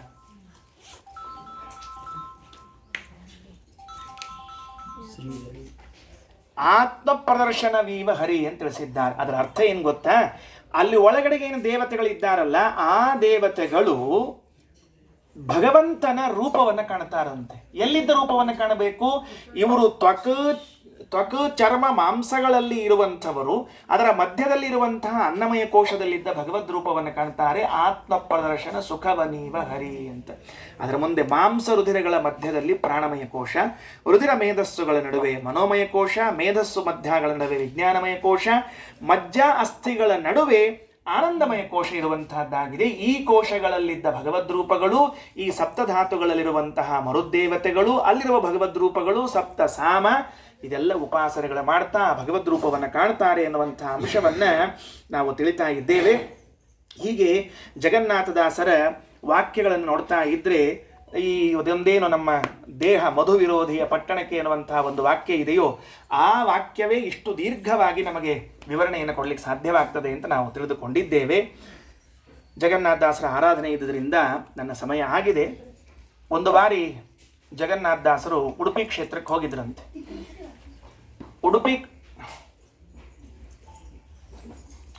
ಉಡುಪಿ ಕ್ಷೇತ್ರಕ್ಕೆ ಹೋಗಿರುವಾಗ ದಾಸರು ಬಂದದ್ದು ನೋಡಿ ಅಲ್ಲಿರುವಂತಹ ಸನ್ಯಾಸಿಗಳೆಲ್ಲ ಬಹಳ ಸಂತೋಷದಿಂದ, ದಾಸರು ಅವರು ಬಹಳ ಗೌರವ ಕೊಡ್ತಿದ್ರು, ಎಲ್ಲರೂ ಕರೆದುಕೊಂಡು ಕೂಡಿಸಿದ್ದಾರೆ. ಕೂಡಿಸಿದಾಗ ಅಲ್ಲಿ ಊರಿನಲ್ಲಿರುವಂತಹ ಕಿಡಿಗೇಡಿಗಳು ಏನು ಮಾಡಿದರು ಅಂತ ಕೇಳಿದರೆ, ದಾಸರನ್ನ ಇವತ್ತು ಫಸಿಗೆ ಹಾಕ್ಸೋಣ ಅಂತ ವಿಚಾರ. ನಮ್ಮಲ್ಲಿ ಶಾಣ ಹಂಗಿದ್ದೇ ಇರ್ತಾರೆ, ಆಚಾರ್ಯನ ಫಸಿಗೆ ಹಾಕ್ಸೋರು, ದಾಸರನ ಫಸಿಗೆ, ಸ್ವಾಮಿಗಳ ಫಸಿಗೆ ಇದ್ದೇ ಇರ್ತಾರೆ ಅವರು. ಅದಕ್ಕೆ ಫಸಿಗೆ ಹಾಕ್ಸೋಣ ಅಂತ ತಿಳ್ಕೊಂಡು ಹೇಳಿ ಒಬ್ಬ ಮೂಕನ್ ಕರ್ಕೊಂಡು ಹೋಗಿ, 3 ಮಂದಿ ಇವರು, ಒಬ್ಬ ಮೂಕನ್ ಕರ್ಕೊಂಡು ಹೋಗಿ ಅವ್ರ ನಡುವು ಕೂಡಿಸ್ಬಿಟ್ರಂತೆ. ಏನು ಹೇಳಿದ್ರು? ದಾಸರ ನಿಮ್ಮ ಪದ್ಯ ಆದ್ಮೇಲೆ ಇವ್ರ ಪದ್ಯ ಆಗಲಿ, ಇವ್ರು ಚಂದ ಹಾಡು ಹಾಡ್ತಾರೆ ಅಂತ ಹೇಳ್ಬಿಟ್ರಂತೆ. ಈಗ ಅವರು ದಾಸರು ತಮ್ದಾದ್ಮೇಲೆ ಹಾಡಪ್ಪ ತಮ್ಮ ಅಂತ ಅನ್ಬೇಕು, ಅವ ಹಾಡು ಹಾಡಂಗಿಲ್ಲ, ಇವಾಗ ಅಸಹ್ಯ ಆಗ್ತದೆ ಅಂತ ಇವ್ರದೊಂದು ವಿಚಾರ ರೀ. ಸುಮ್ ಕೂತಿರಿ ಏನು ದಾಸರ ಆತು ಅಂತಂದ್ರು, ಎಲ್ಲ ಹಾಡು ಮುಗಿತಿರೋದು. ಅಪ್ಪೇ ಹಾಡು ಹಾಡು ಅಂದರು. ಬಾಯಿ ತೆಗೆದವ ಅಂತ ಮಾತಾಡ್ಲಿಕ್ಕೆ ತೆಗೆದುಬಿಟ್ಟ, ಬಾಯಿ ತೆಗೆದ. ದಾಸರ ಕೇಳಿ, ಇಷ್ಟು ದಿವಸ ಯಾಕೆ ಸುಮ್ ಕೂತಿದ್ದೆವು ಅಂತ ಕೇಳಿ ದಾಸರು. ಏನೋ ಗೊತ್ತಿಲ್ಲ, ಸುಮ್ ಕೂತಿದ್ದೆ. ಮತ್ತೆ ಈಗ ಯಾಕೆ ಮಾತಾಡ್ಲಿಕ್ಕೆ? ನೀವು ಹಾಡಂದ್ರಿ ಹಾಡದೆ ಅಂತ ಇಷ್ಟ ಅಂದ್ಬಿಟ್ಟವ. ಹೌದಾ ಅಂತ ಇಷ್ಟಂದು ಅವ್ರು ಬಾಜು ಕೂತವ್ರು 3 ಮಂದಿ ಕರ್ಕೊಂಬಂದಿರು ನೋಡ್ರಿ, ನೀವು ಒಂದು ಹಾಡು ಹಾಡ್ತೀರ್ನು ಅಂತ ಕೇಳಿದ್ರಂತ. ಅವರು ತಮ್ಮದು ಸ್ಟೈಲ್ ತೋರಿಸ್ಬೇಕಲ್ರಿ, ಅವರಿಗೆ ಮಾತು ಬರ್ತಿಲ್ಲ. ಮೂಕನನ್ನ ಕರೆದುಕೊಂಡು ಬಂದು ಕೂಡಿಸಿ ಜಗನ್ನಾಥದಾಸರ ಪರೀಕ್ಷೆ ಮಾಡಬೇಕು ಅಂತ ಹೋದರೆ, ಪರೀಕ್ಷೆ ಮಾಡುವರು ಮೂಕರಾದರು, ಮೂಕನಾದವನು ಮಾತಾಡ್ತಾ ಇದ್ದಾನೆ. ಕಾಲಿಗೆ ಬಿದ್ದು ಒದ್ದಾಡಿಬಿಟ್ರು, ಸ್ವಾಮಿ ತಪ್ಪಾಗೋಯ್ತು, ಕ್ಷಮೆ ಮಾಡ್ರಿ, ನಾ ಮಾಡಿದ ತಪ್ಪಾಗೋಯ್ತು ಅಂತ ಒದ್ದಾಡ್ತಿದ್ದಾನೆ. ದಾಸರಂದ್ರು, ಏನು ಮಾಡ್ಲಿಕ್ಕೆ ಬರೋದಿಲ್ಲ, ಕೃಷ್ಣನ ಪರೀಕ್ಷೆ ಮಾಡ್ಲಿಕ್ಕೆ ಬಂದಿದ್ದೀರಿ ಅಂತ ಹೇಳಿದವರು. ನನ್ನ ಪರೀಕ್ಷೆ ಅಲ್ಲ ನೀವು ಮಾಡಿದ್ದು, ಕೃಷ್ಣನ ಪರೀಕ್ಷೆ ಮಾಡ್ಲಿಕ್ಕೆ ಬಂದಿರಿ, ಏನು ಅನ್ಕೊಂಡಿದ್ದೀರಿ ನೀವು ಅಂದ್ರು. ತಪ್ಪಾಯಿತು ಅಂತ ಹೇಳಿದಾಗ 1 ವಾರ ಮಧ್ವ ಸರೋವರ ಸ್ನಾನ ಮಾಡಬೇಕು, ಕೃಷ್ಣನಿಗೆ ಪ್ರದಕ್ಷಿಣೆ ಹಾಕಬೇಕು, ಆಮೇಲೆ ನಿಮ್ಮ ಮಾತು ಬರ್ತಾ ಹೋಗ್ರಿ ಅಂತ ಹೇಳಿ ಕ್ಷಮ ಮಾಡಿ ಕಳಿಸಿಕೊಟ್ರಂತೆ. ಇದು ಜಗನ್ನಾಥದಾಸರು ಉಡುಪಿ ಕ್ಷೇತ್ರದಲ್ಲಿರುವಾಗ ಆದ ಘಟನೆ ಅಂತ ಕೇಳ್ತೇವೆ. ಹೀಗೆ ಅನೇಕ ಮಹಿಮೆಗಳು, ಅವ್ರದ್ದು ಮಹಿಮೆಗಳದ್ದೇ ಒಂದು ಪ್ರತ್ಯೇಕವಾದ ಪ್ರಕರಣ. ಅದನ್ನು ಮತ್ತೆ ದೇವರ ಅನುಗ್ರಹ ಮಾಡಿದಾಗ ನೋಡ ಅಂತ ಹೇಳ್ತಾ, ಶ್ರೀಕೃಷ್ಣಾರ್ಪಣಮಸ್ತು. ಅಕ್ಷಯಂ ಕರ್ಮ ಯಸ್ಮಿನ್ ಪರೇ ಸ್ವರ್ಪಿತಂ ಪ್ರಕ್ಷಯಂ ಯಾಂತಿ ದುಃಖಾನಿ ಯನ್ನಾಮತಃ ಅಕ್ಷರೋ ಯೋಜನಃ ಸರ್ವದೈವಾಮೃತಃ ಕುಕ್ಷಿಗಂ ಯಸ್ಯ ವಿಶ್ವಂ ಸದಾ ಜಾಲಿಕಂ ಪ್ರೀಣಯಾಮೋ ವಾಸುದೇವಂ ದೇವತಾ ಮಂಡಲಾಖಂಡಮಂಡಲಂ ಪ್ರೀಣಯಾಮೋ ವಾಸುದೇವಂ. ಕೃಷ್ಣ